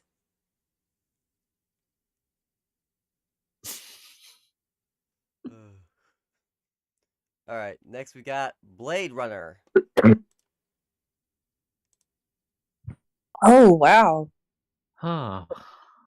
That's the vampire hunting movie, isn't it? Not vampires, more like rogue android hunting.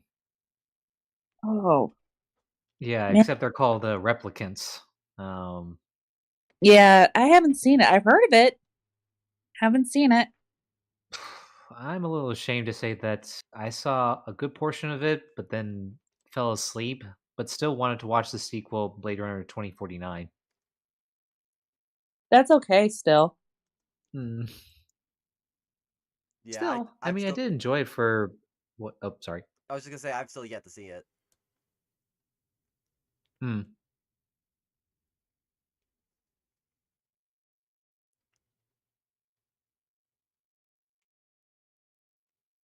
Continue. Well, I mean, I was gonna say that I definitely do enjoy it for what it, for what it presented itself to be, because I think it was. I'm trying to remember. They technically it's not one of the earliest sci-fi films, but it definitely was the early. Oh, okay, now I remember. It was one of the movies to put out that the new genre of cyberpunk. Um, Oh. yeah, one of the early to put out that genre of cyberpunk, and as well as telling a noir story. Or well, actually, I guess it kind of presented itself as a neo noir story as well. So that's Oh, one of the new things that put itself out there to be, which was definitely quite cool. was it also kind of like what Sin City was back when it first came out? Yeah, Almost. almost. Yeah, yeah.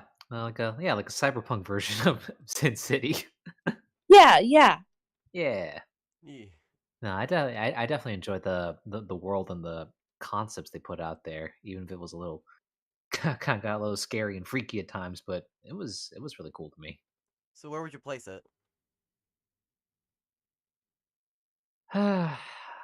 I That's a tough one. I mean, I really dig it as a whole, even though I'm still a little bit ashamed of myself that I never did finish the movie. So, um, as much as I really want to put it high up there, I'd settle for either high B, low A, somewhere around there. Alright. That sounds fair. Yeah, Yeah. we'll put in low A. Okay. Okay, Heathers. Now,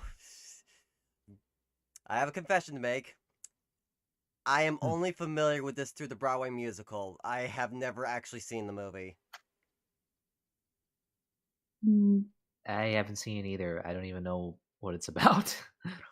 I haven't seen the movie either, but it's basically like a dark teen comedy in a way. Yeah, basically it's about this girl named Veronica Sawyer who ends up becoming part of the popular girls when she gets in with these three popular chicks named Heather, Heather, and Heather. Yes, they're all named Heather. That's kind of why the movie's named Heathers. And it kind of like Ah, and cool. things just kind of go downhill from there. Ooh. Yeah, I think like the common trope of the popular girls, especially if any of you know like Eliza wants to join us. Oh, okay. Oh. The best way I can describe it is think of the movie Mean Girls if Regina It was if the main character decides I'm gonna kill Regina George. Oh. Yeah, that's basically it. Though Okay. I still like the musical a little bit more. You get more insight in the characters. Hmm. But a movie as a whole, mm, I'm not quite sure.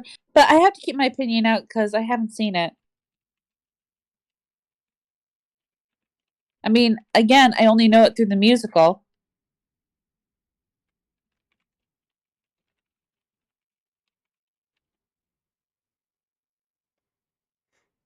Yeah, I'm only familiar with through the musical, so I think this has to go and never seen it because I've never actually seen the movie. Hmm. Yeah. Eliza! Hello. Hi. Testing. Testing. Well, there you go. Sorry, my thing was acting weird. Hello. Hi. Welcome to the cast. Thank you. I actually got to join this time. Woo! Yay. Always welcome. Oh, they're sweet. I love those models. They are so freaking cute. When I saw them, I was like, oh my god, I'm gonna die. They are so adorable. Tell me Chax doesn't look like it belongs in Dragon Ball Z. okay, I've actually never watched that show, but I have seen like clips of it, and yes, I agree with you on that. It's just so good. Oh my god, they're The so cards look like cute. something out of Undertale. Oh my gosh, it's so good. I'm sorry, I was like fangirling over there for like 5 minutes straight. Like, oh my. Anyway, Oh my god. All right, we okay. were just talking about the old Heather's movie. I'm familiar with the musical. I'm not familiar with the movie. We were just saying that. Yeah. Yeah. Uh, but we're gonna have to put I have. in the haven't seen it teen and haven't seen it tier. Right. Yep. If you want, we can read through what we have in the tier so far, so we can get your thoughts on them. Okay. All right. So in the S tier, we got The Breakfast Club. That's pretty good. Yeah. Back to the Future. Okay, that one's pretty good. Who Framed Roger Rabbit? Sorry, I've not seen any of these. You know what? That's fair. That's totally fair. I'll just please pass through the rest of these then. Ghostbusters, the Star Wars Empire Strikes Back, the First Blood. No, that's Nightmare on Elm Street. Nightmare on Elm Street. Nightmare on Elm Street, Airplane, Beetlejuice, The Goonies, Ferris Bueller's Day Off, Aliens, and then A, we got Top Gun, Indiana Jones, Raiders of the Lost Ark, 16 Candles, Return of the Jedi, Cry Kid, and Blade Runner. And in B, we've got Gremlins, Christmas Story, and Terminator. And right now in Never Seen, we've got Risky Business, The Untouchables, Big, First Blood, Spinal Tap, Raging Bull, Die Hard, Fast Times at Ridgemont High, Platoon, Scarface, and now Heathers. Some of those are actually really good. I know I'm a big Star Wars fan, so anything Star Wars, S tier. So We all agree on that. Yeah. for real. But Last Jedi and the ninth movie was garbage. I'm sorry, it was so bad. Anyway, Okay, so what's next on the list? After Heather's. Poltergeist. Ooh, that's a good one. I've seen that one. never seen it. Most of these I probably have never seen. Okay, so Poltergeist is a really good one, and it's classic.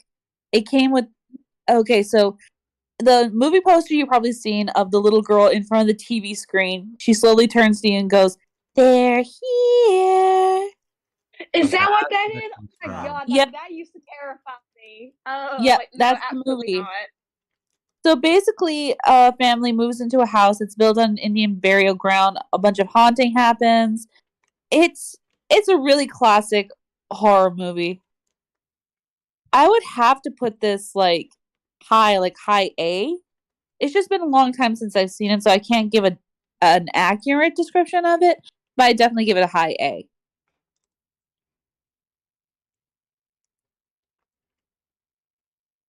All right. Yeah, I can get with that.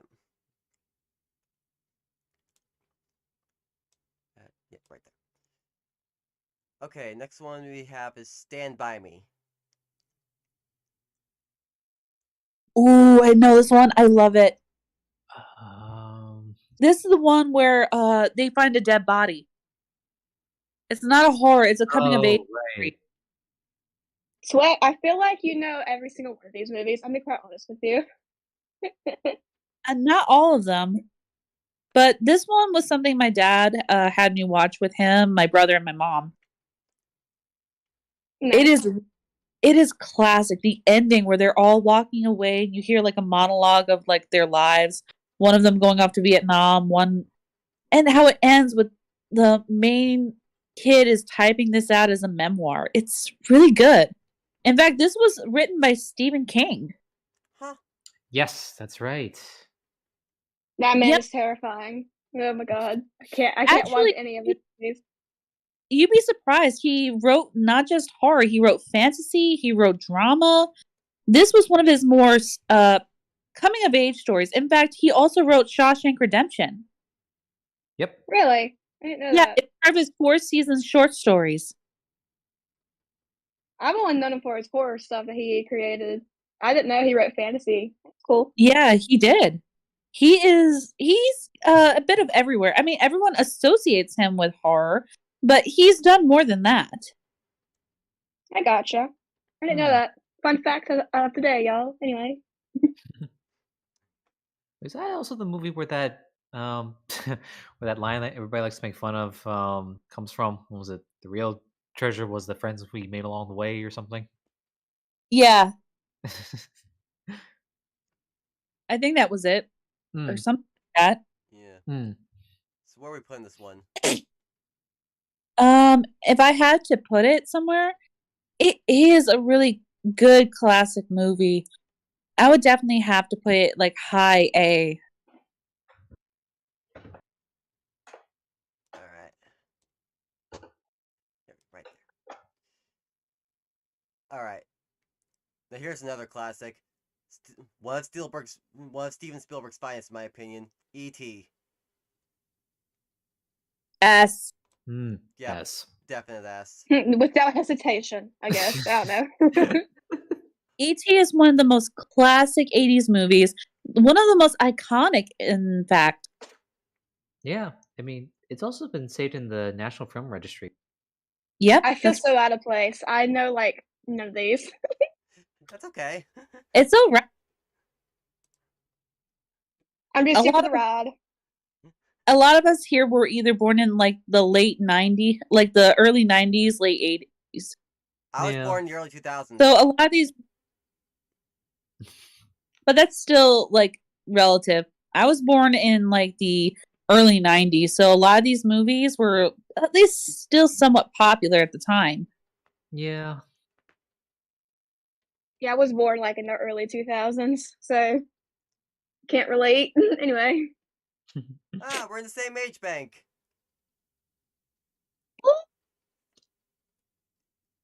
I was born in 2002.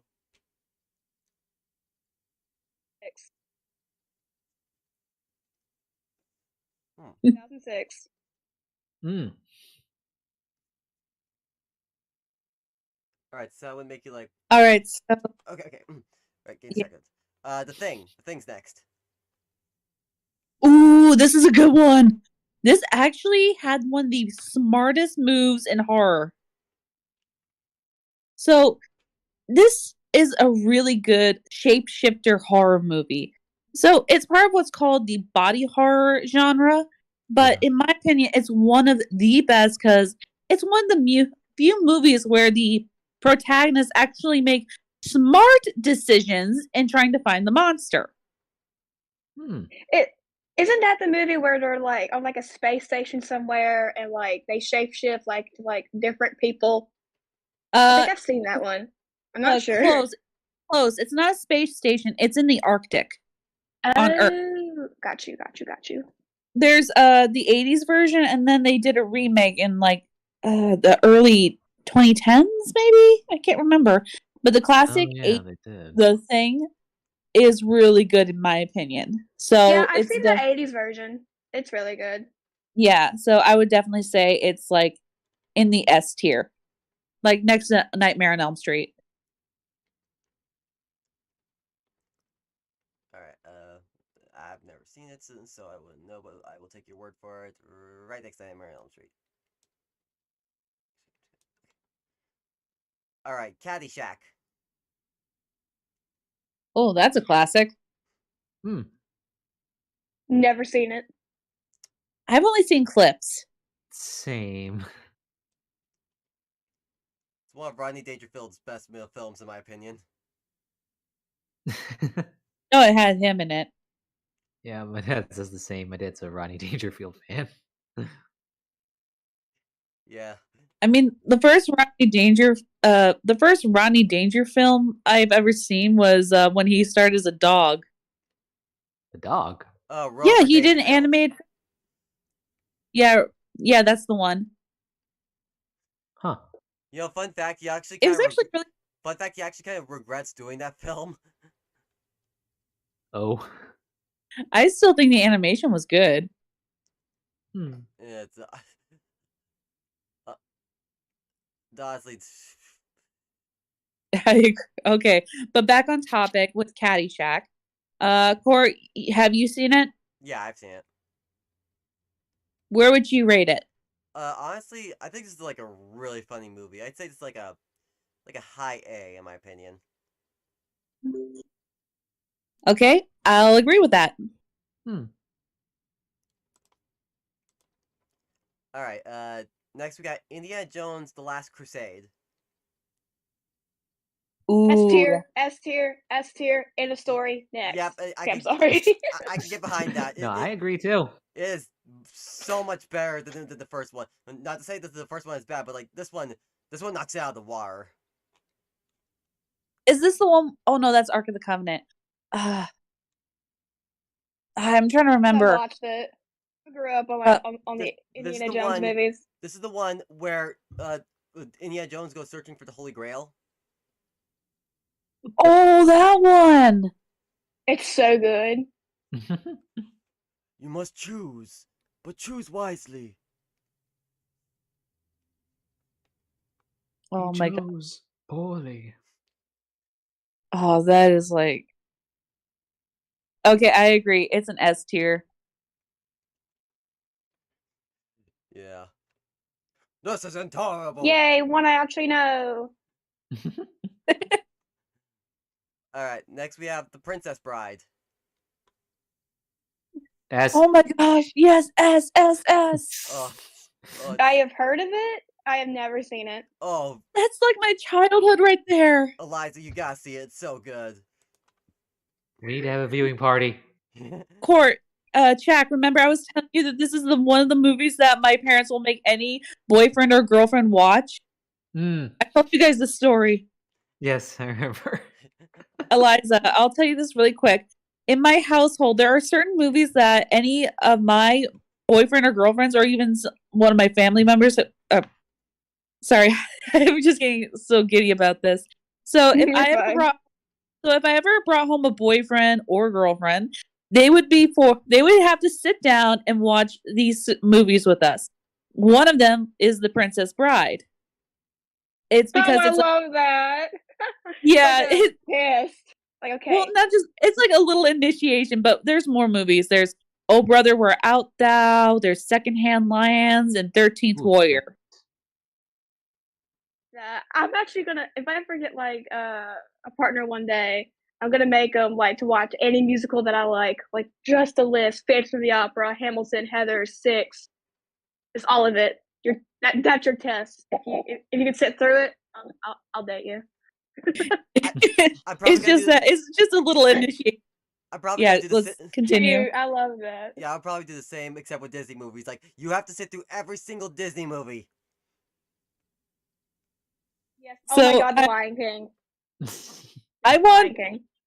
the one movie I'll make any partner sit through is going to be The Emperor's New Groove. Oh, yes. Oh my god. Mm. It has to be Fuck, The Emperor's baby. New Groove. Okay, so definitely Princess Bride is an S tier. And you want to know what's really cute about this? One more thing. My mom and dad saw this together when they were dating. Aww. Aww. Yeah, I thought that was like a really cute little story to tell me. I mean, there's yeah, so and when my brother and I were old enough, they had us sit down and had us watch the movie with them. And my brother and I never stopped watching it because we loved it so much. Mostly because with Andre the Giant and everything, we just like copying all the words. Like, la, I know my change your mind. Okay, so S tier. So what's the next movie, Court, before we get distracted again? Well, before we go next one, I feel like I need to say my favorite line in the entire movie. You don't mess with Sicilian when death is on the line. I'm sorry. I have never seen the movie, but that was funny.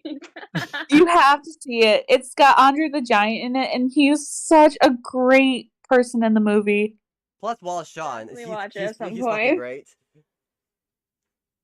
Oh yeah, he didn't fall in Inconceivable. You keep using that word. I do not think it Keep means what you using think that it means. word. Beat me to it. Oh my gosh. I love this. This is No more perfect. rhymes now, I mean it. Anybody want a peanut? Anybody want a peanut? Oh my gosh. I feel At sorry the same for time. anybody that's joining us. I feel sorry for anybody that's just joining us right now. Like, what on earth are they doing? Hey, if we're making their day better, it's a win in my book. Birds of the usual size. I don't think they Give me exist. 1 second. You know, I could get up there faster with a little help. Marriage. Hello, Marriage is my what name brings is us Sinir. together. Oh. Oh. Oh man. Anyway, next movie. Next one. Oh, okay. Evil Dead. I have not seen it, but I want to. This is the original Evil Dead. Yeah. Yeah. Never seen it. I haven't either, but I want to. Yeah, I've never seen either. Same. I'm more familiar so with aware of the franchise. the only Evil Dead movie I'm familiar with is Army of Darkness. Yes. That was the first one I saw too. So I'd have to put this in never seen because I've never seen it. Yeah. All right, Full Metal Jacket. Oh, I've seen this one. Oh, I've only seen clips.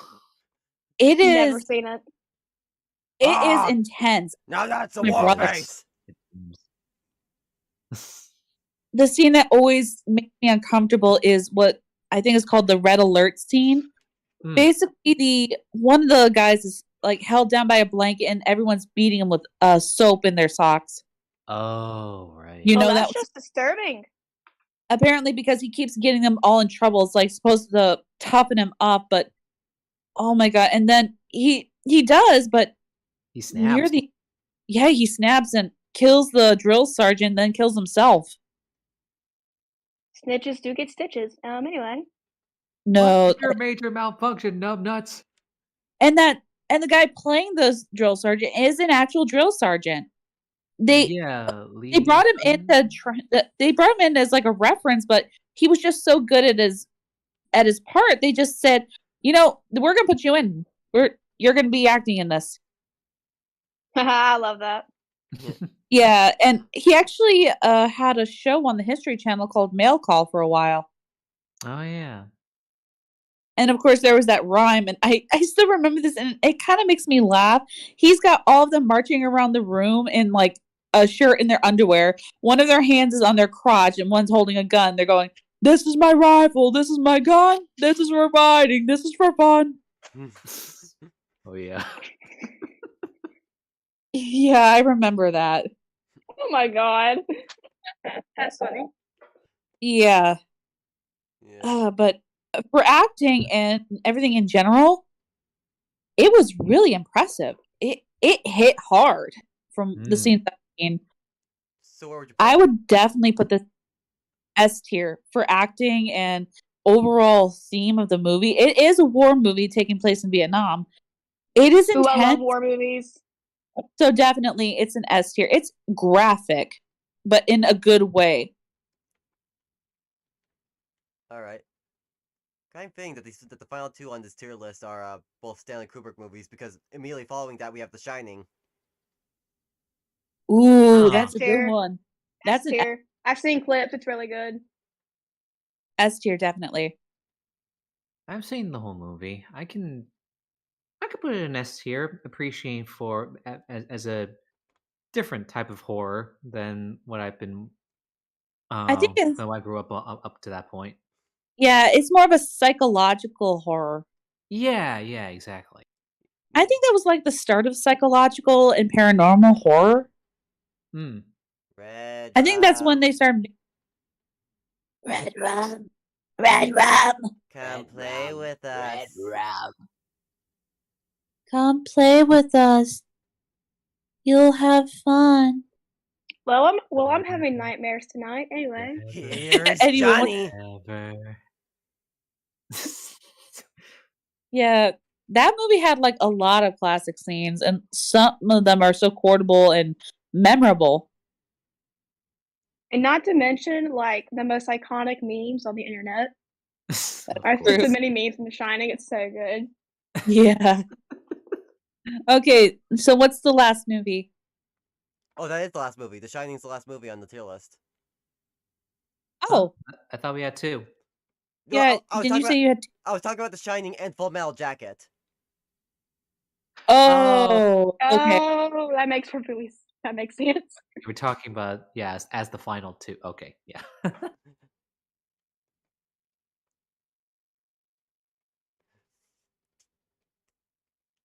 Oof. I would say those are some really good movies. Yeah.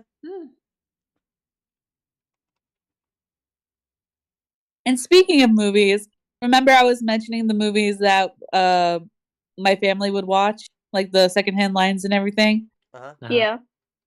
One of the movies I still recall.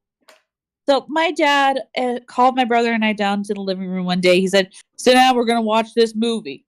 And we asked, "What's the movie?" He didn't say what the movie was until he put it in, and it was "Oh Brother, We're Out." That was George Clooney. Oh. One of the music is so good. I do remember watching that final sequence. I Oh. did like that. And then you had George Clooney saying, "I am a man of constant sorrow. Oh. I've seen trouble all my days." That's where Ah, that song comes from. I always loved that song. I just never knew where it came from. yeah, it came Interesting. from the movie. And Soggy then, Bottom Boys. yep, that was one of our favorites. But the reason why I bring this up is because of one movie and it stars Antonio Banderas. And I'm telling this just for Eliza's sake. It's The 13th Warrior, and it's based off of Michael Crichton's Eaters of the Dead. It's Ooh. yeah, it's more of it's a type of historical action movie, and I think it's really good. Yeah, I'm a sucker for anything that is historic, so I will definitely put that on my recommended. So what's funny about this movie is that I watched it when I was a kid. I watched it so much, and it's rated R, not because of like sexual content, but for violence. I watched it I for get so that. long. I watched it for so long and so much that even years later, when my dad put the movie on, I was saying every line word for word, note for note. Even the parts where they were speaking like Greek, I still recalled every line of that one. Oh my Wow. god. That reminds me of one movie that I grew up with all the time. I watch with my dad is The Lion King, and I swear I can quote the entire movie. I swear I can. I did it one time, and my dad was like, "Shut up!" I'm like, "This is my time to shine, man. Leave me alone." Oh my gosh, And- that was the same way with my dad and I. He looks at me like, "You don't know this movie." And the moment the lines came up, I'm going, "I am Hamet ibn Fahalan, ibn Rashid." I am saying every line word for word for 30 minutes. He finally shouts, "Honey, shut up." And mom's just like, she's. I look over at mom. She's got her head in her hands. And she's like trying to stifle her laughter. And I look over at my dad because he hates it when I prove him wrong. Oh, I love that. That's funny. I can imagine if your mom was like, "Man, I want both of y'all to shut up." Well, she's too because she loves that movie too, especially the main character Bullseye. But I always, yeah, Antonio Banderas though, he really knocks it out of the park with this movie. Mm. But my gosh, I laugh every time. I mean, he does that with The Princess Bride too. My dad will like quote lines, and we're not allowed to say anything. But heaven forbid if I do it to the 13th Warrior. I love that. That's funny. That's Oh man. that is literally how I am with Disney's Alice in Wonderland. I've seen that film so many times that I can pretty much recite it word for word, right down to the songs. You want That to know movie really? scared me as a kid. Yeah, It was the cat. it was Yeah, always a that cat. cat I can't stand. It still scares me. Yeah, the Cheshire Cat. I can see that, but the funny thing is that when I grew up, I didn't have many Disney movies growing up. Most of them were like Don Bluth films. But I always wanted to have Alice in Wonderland as part of my collection because I love the songs. In fact, fun fact about Alice in Wonderland, it's one of the few Disney movies that has more songs than any of them. That's true. Really? I did not know that. Yeah, Alice in Wonderland has more songs than any Disney movie. Huh. And it's one of the only one of the only movies in Walt Disneyland that has 2 rides. That's true. We have Did not know that. Teacups and the Alice in Wonderland ride. Yeah, the Alice in Wonderland Dark Ride. Yeah. Huh.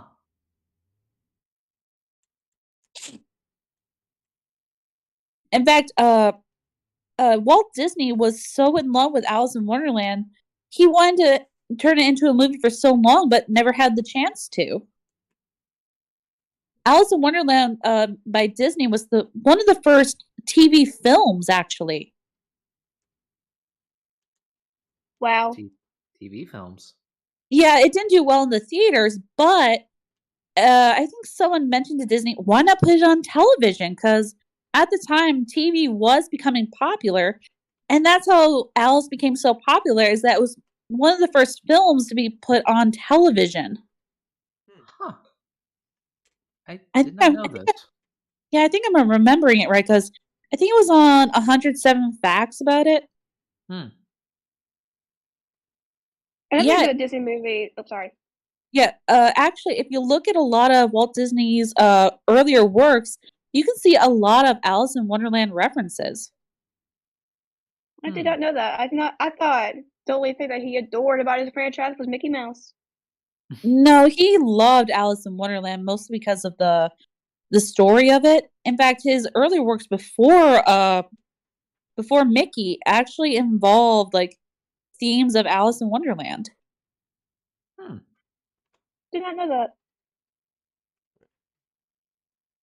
I feel like Sweat just does like everything that's like movie or musical related. I just feel like she does. I'm a well of rare facts, but you can actually find a lot of these on like YouTube. I think Channel Frederator has like the 107 facts. That's where I learned a lot about this stuff. I mostly learn my facts through just Google and TV tropes. Watch Mojo for me. Oh yeah, I watch Mojo too. They do, and sometimes they do have documentaries I watch.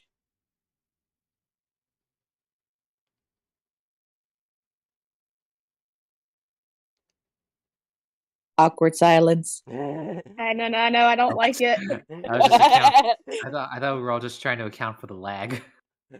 Well, mostly I think we were just digesting all the information.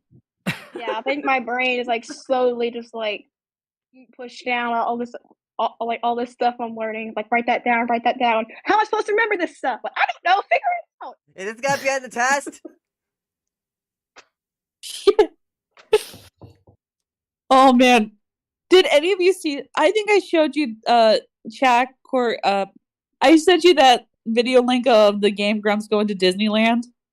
Yeah, you mentioned it several times now. I don't know if you guys saw the. Oh wait, I think we all watched the clip together. I was gonna ask if Eliza has seen it. Probably not, because I've been busy all week. Oh yeah, the new episode. The new episode of Hell of a Boss. Yeah. God, I need to find out what that song is at the end. The one that Millie's killing all the sharks to. She's a big fan of that show. I try watching it, but it's just not for me. Yeah, that's fair. I can understand.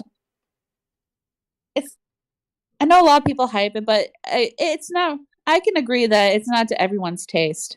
Yeah, I like House and Hotel though. That one's pretty good. Yeah, I cannot wait for the first episode. I love Charlie. She's my favorite. Cherry Bomb will forever be my bae.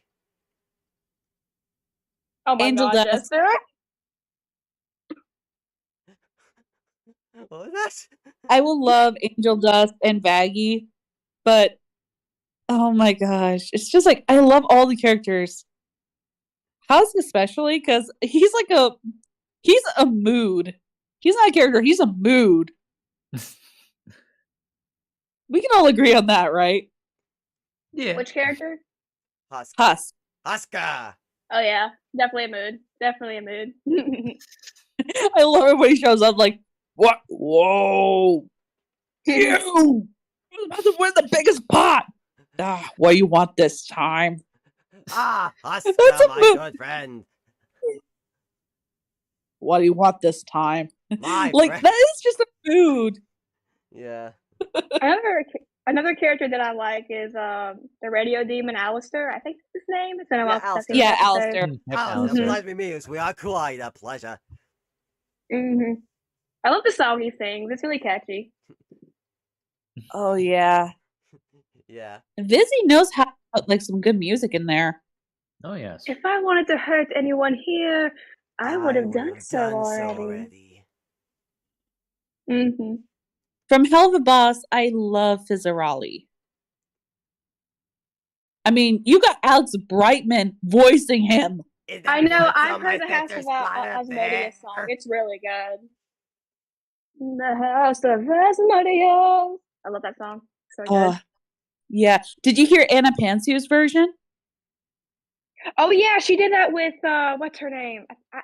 Pardon me if I say it wrong. Right? She did it with her, and they did really good. Oh yeah, that's the one I referenced with Court when we sang the House of Asmodeus together. He was Fizz, and I was a female Asmodeus. Oh, I love that. Little imp, you came to sing your serenade. Perform your feelings on a velvety stage. Well, we got a saying that's quite popular in these parts. Only little bitches strum the strings of their hearts. I love that. I love your voice. You have a really good singing voice. What? Yeah, Jack and Cor will tell you that. Yeah. Oh yeah. Oh man, I wish Kat was here, then we could torture with it. Then we got to the whole, I'm so good at daddying. I'm so good at Oh my dodging. god, no! No, I You did. can just torture Eliza. I changed. Oh, should I? Go for it. I'm so good at. Okay. I'm so good at mothering.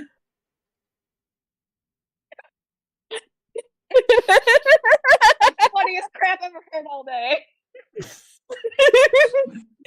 Oh man, when Kat heard that, I think she slammed her hand on the keyboard. Kat, if you're listening to this, we love you. We love you, which is why we torture you. We love to torture you. I got you. I'll protect you, maybe. I don't know. Yeah. All right. Okay. Oh, I got a quick question. If any of you could sing a song with your favorite YouTube singer, what song would it be? Ooh, that one's easy. Okay. So I mentioned her a lot on my channel. Her name is Rap Scrap, and I would love to sing "Alice of Human Sacrifice" with her. Ooh, that's I a love good that one. song. Her cover of it is so good. I actually made some fan art of her and her team on my Instagram, and they all liked it. Nice. What about you? For me, and this is actually one that I plan on doing because I actually know her personally. That is doing that would be 17 from Heather's with Lydia. Ooh, Lydia the Bard. I Don't would be jealous, love. don't be jealous, don't be jealous, don't be jealous, don't be jealous. Anyway, moving on. I would love to sing a duet song with Lydia.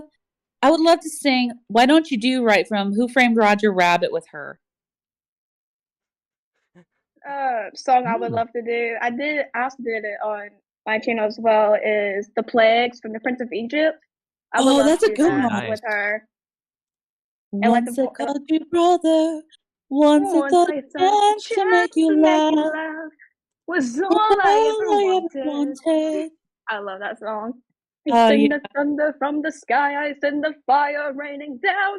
Sorry. And even now I thought a God would choose another, serving as your foe on his behalf was the last thing that I I wanted. send the hail, the burning. I sown every field on every town. Love that song. This was my home. All this pain and devastation, how it tortures me inside. Sorry, when I get that song, Yeah, we got way too far. We should probably stop here before the DMCA gets on our asses. Okay, sorry. For real. But yeah. I would love to do a duet with Lydia. I guess any song would do. I will say it's really nice that I can sing with someone who has like a nice soprano voice. Mine's more alto, so it would be a good like balance between the two. Yeah. I remember it was on her last stream and somebody asked the question of what's your vocal range, and she said she's more of an alto, but everybody in chat was saying she was a soprano. And she was like, no, I'm not. It was so funny. She is a soprano. Oh my god. Like, and Hellfire was like, girl, you are totally soprano. I'm sorry. You are such a soprano. It's true. So Court, how long do we have on the stream, or are we getting close to the end? I'd say we have like 15 minutes. I'd say, but we still Okay. But first things first. Jack, do you know any YouTube singers that you would love to do a duet with, a cover with?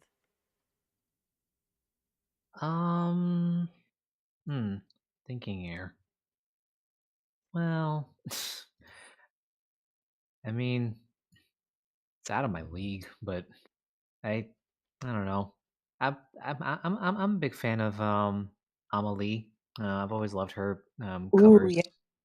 Amelie is really nice. Yeah. And it doesn't have to be singing. It could just be like a cover for something. Like you could also do like a speaking role. But yeah, Yeah, I have no idea what. Yeah, I can definitely understand that though, dude. And dude, in fact, one of the other people, if not Lydia, like someone that I'm actually not familiar, I'm actually not personal with, and with probably Caleb Hiles, he'd probably be good to do a cover with. Oh, I love his music. His covers are really good. Who? I didn't hear that. Caleb Hiles. Oh, Caleb. Oh my gosh, I love him. When he sings with Jonathan Young, it's gold. Yeah.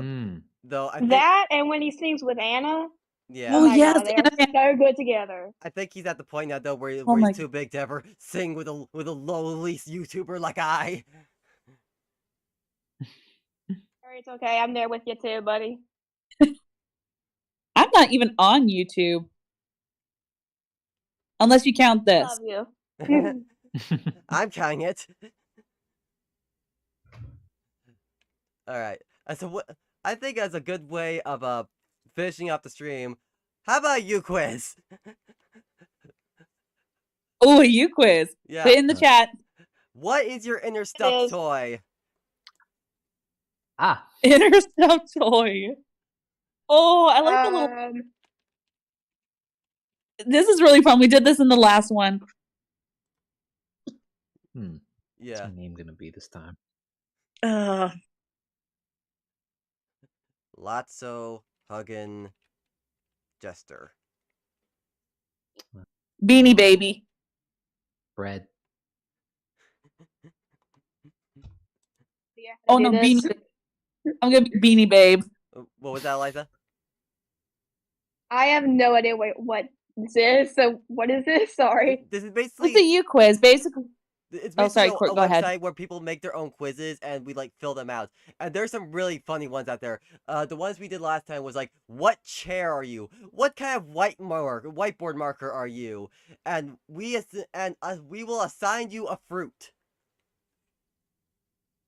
The funny thing is, Jack and I kept getting the same answers.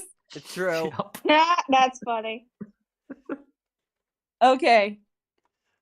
Did you have the link there, Eliza? Yeah, I'm so. Is it like in VC chat or something? Yeah. Yeah, it's in VC. Okay, there it is. I got it.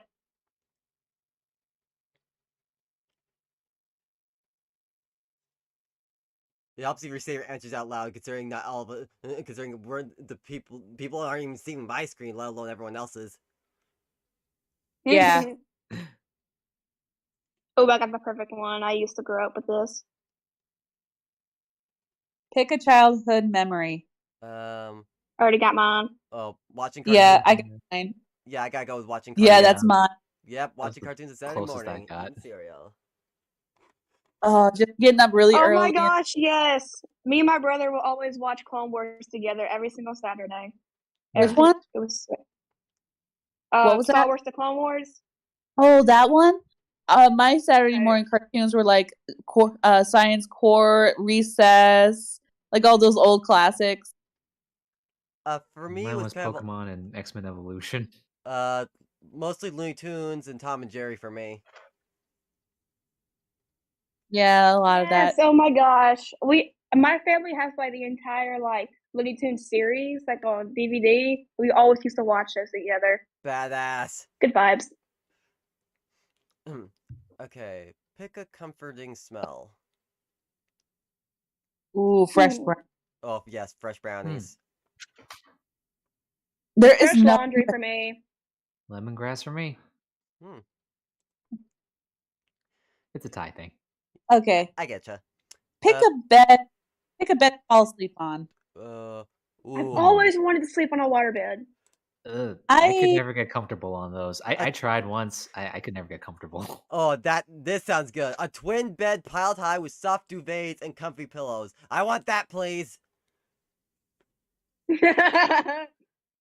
An ultra comfy king bed with familiar sheets. Because having all that space and I can jump it up and down on it. But it's a tie between the princess canopy, but it's the king bed. Yeah. A princess canopy. Those were fun. I feel like the rose pills might be annoying though. I'm going. Whoa! Pick an Yeah. animal to cuddle with. I'm going with the puppy. Bunnies. Can Gotta I go with pick the all of bunnies. them? I'm going with the puppy. Oh, The fluffy puppy.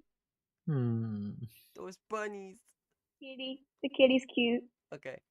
I can't pick. I know it's hard. I want to choose all of them. They're all so snuggly. They are. Oh my gosh.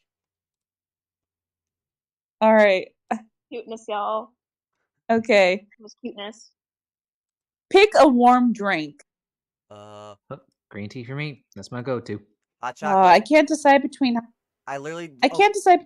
I literally open every single morning with a hot chocolate because, as I mentioned multiple times on the show now, I do not like coffee or tea.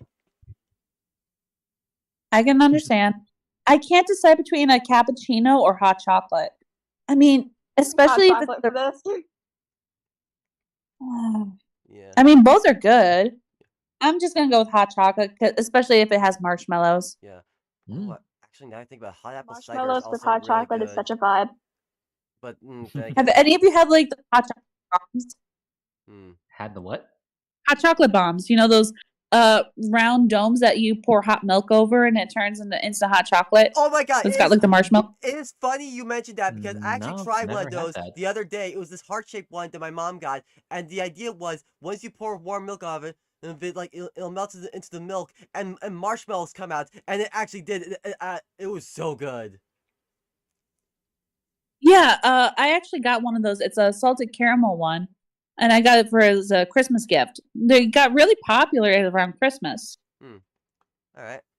Okay. Okay, pick a bath to take. Pick a bath. Why would anyone have a Oh, milk? Oh, there's not one without bath bombs. I love bath bombs. I think that's at the bottom. Yeah, 12-foot tub full of warm water with your favorite bath bomb. There we go. A milky bath. It's easy. A milky bath full of petals and oils to soften my skin. What gender does this quiz think I am? I guess it's for everyone. I'm not really a bath guy, but that first one does sound appealing to me. Oh yeah, especially if you're like at a swimming hole and you're just like floating in a nice spring and it's like nice and cool on a hot day and you're just watching the dragonflies. Yeah. I'd have to go with a bubble It's bath. more like I'd have to go with a bubble bath with a tray table so I can use my laptop because I mean, being on the internet while bathing sounds like heaven. I always worry about I always Sounds like worry a about the disaster laptop waiting to falling happen. into the water. Well, Exactly. I'm just Uh, we'll just go on the theory that this is a waterproof laptop. okay, we'll go with that. For me, oh man, this is tough. I guess I'm gonna go with the clawfoot tub. I'm All going right. with that one with the bath bomb. Okay. Pick a color Ooh, palette. I'm going with green. Mm. Top left looks like 80s. This is vaporwave in its purest form. I'm going with it. Top left. I'm going with the all green. Okay. Pick a hug. Oh, Hmm.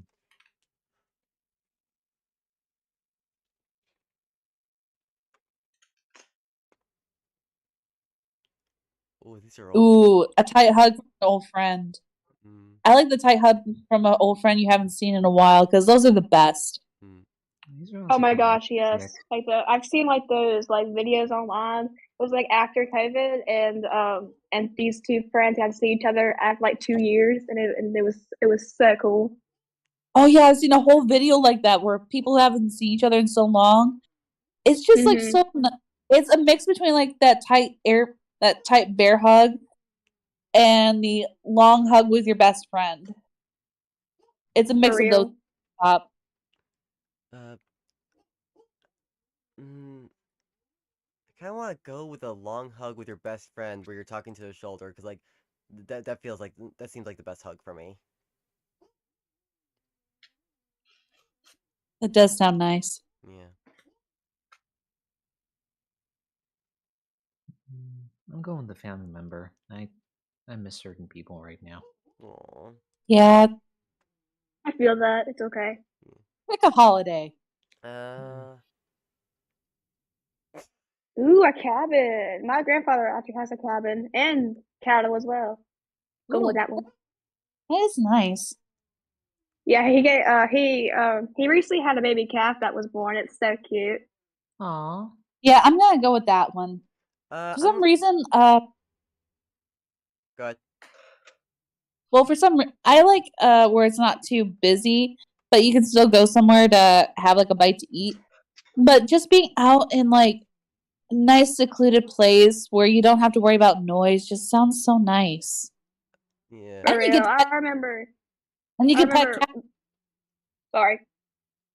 and you get to pet the cows and feed the chickens. That Ooh, is I a gotta seen on this video of because I'm taking care of these chickens at my school, and we got like this tiny rooster. I got it crowing on camera. It's so cute. I gotta send it to y'all. I'm gonna go with a touristy spot with my best friend where we can just walk around talking the whole time. That honestly sounds like an awesome time. I picked that too. Okay. Okay, pick an oldie song. Uh, ooh. Hold the Line by Toto because Toto Hmm. is the bomb. I'm the picking changes. last option is just staring at me.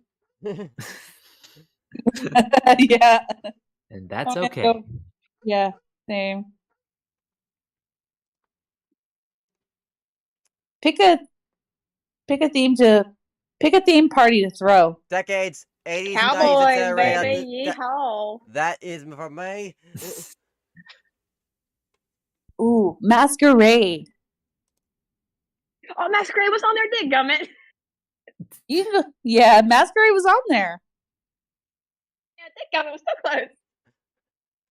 Pick a sweater. Uh, Ooh, I rainbow. like that mustard one. I like the I rainbow like the sweater. mustard one down. I like the mustard one down the corner. It feels cozy. I'm going for the Thank you. turtleneck. My neck gets cold so easily. Yeah, I would no joke wear that rainbow sweater One, because I'm an ally for the LGBT, and two, because that gives me strong Frisk vibes. It does. Okay, pick a soothing activity, and I already know mine. Watching a funny TV show. Reading and writing. Playing with my cat. Aww. I love my kitty. Aw. Oh my gosh. I'm not I gonna... got the classic Teddy. Huh. Same here. Hey, we are twins now. I don't care what anybody else says. We are twins. Read the Anyway. description. I got the. Okay. Go for it. We're born to be a good friend. Hang on a second. I'm gonna move my... You were born to be a good friend. You are an incredible, loyal, thoughtful, reliable person, and others feel totally at ease around your stability and kind nature. You know exactly how to be a healer and a shoulder to cry on, and you are the most dependable person in the world when it really comes down to you. You should be proud to be who you are. Aww. Okay, I never felt that love before by an app on my phone. Aww, we're teddy bears. I am a stuffed. We're not a teddy bear. I'm not a teddy bear. I'm a stuffed panda. That's actually what I got. I'm a stuffed panda. You're the funniest person in the world. Oh, People nice. That's cute. You're the funniest person in the world. People feel totally ease around you because you always know what to say to lighten the mood. You're an incredibly loyal friend and give the best hugs. Oh, I love that. And that totally fits because, well, you are a jester. So. Yeah. Jack? I got a knitted mouse. You're talkative and intelligent, a chatty friend who people feel like they could talk to for hours. You make an amazing friend and always manage to say the smartest things. People admire you for your wit and quick mind. Nice. I can tell that you're a pretty smart person. Yeah. That is cool. Jury's still out on that one. I'm sorry. I should have laughed at that. No, it's meant to What's be. more cute than a knitted mouse? Especially if it was made by your grandmother.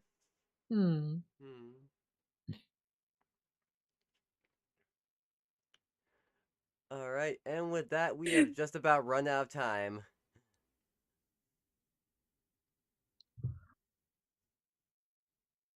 What a wholesome way to end it. Yeah. Yeah. The bestest way. So, check. Yeah. Alright. I'm Chack Attack. You can follow me on my YouTube channel, Chack Attack 8, where I mostly post song covers, though not that often. So, check out my covers there or any old stuff I used to do in the past. And I have a website, chakrevo.com, CHAKREEVO.com, if you want to check out my demos or contact me for any project any of you might out there might think I might be a good fit for. So, yeah.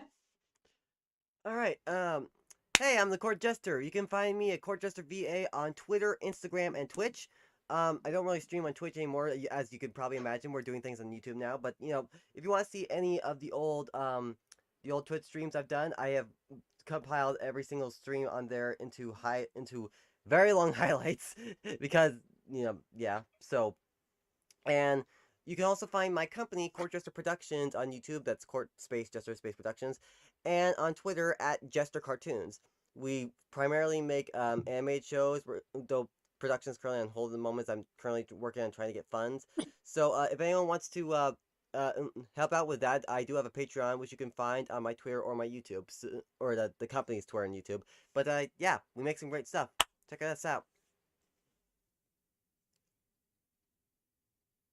Hello, everyone. This is Sweatsuki. Nice to meet you all, and thank you so much for joining us tonight. You can find me on Archive of Our Own under SW124 or on DeviantArt at the same name, or on my Tumblr at SW124. Thank you so much for listening. Hello, everybody. My name is Eliza, and you can find me on YouTube. It's called Eliza the Bard, and I do song covers, and I am currently working on my own song that I'm writing. So I'm really excited about that. So All right. Well, thank you all so much for tuning in. Next week, we will. I'm getting a bit of an idea. I'm thinking maybe something Disney themed because this is all putting a lot of gears in motion because I don't know, the idea of doing another Disney tier list honestly seems like a lot of fun, especially with all the new people that we have. And I'm honestly very keen to know Sweat's thoughts on some Disney anime films. I'm honestly very keen to know her thoughts about that. But until then, this has been the JesterCast. Thank you all so much for watching, and we will see you all next week. Bye bye. Bye bye.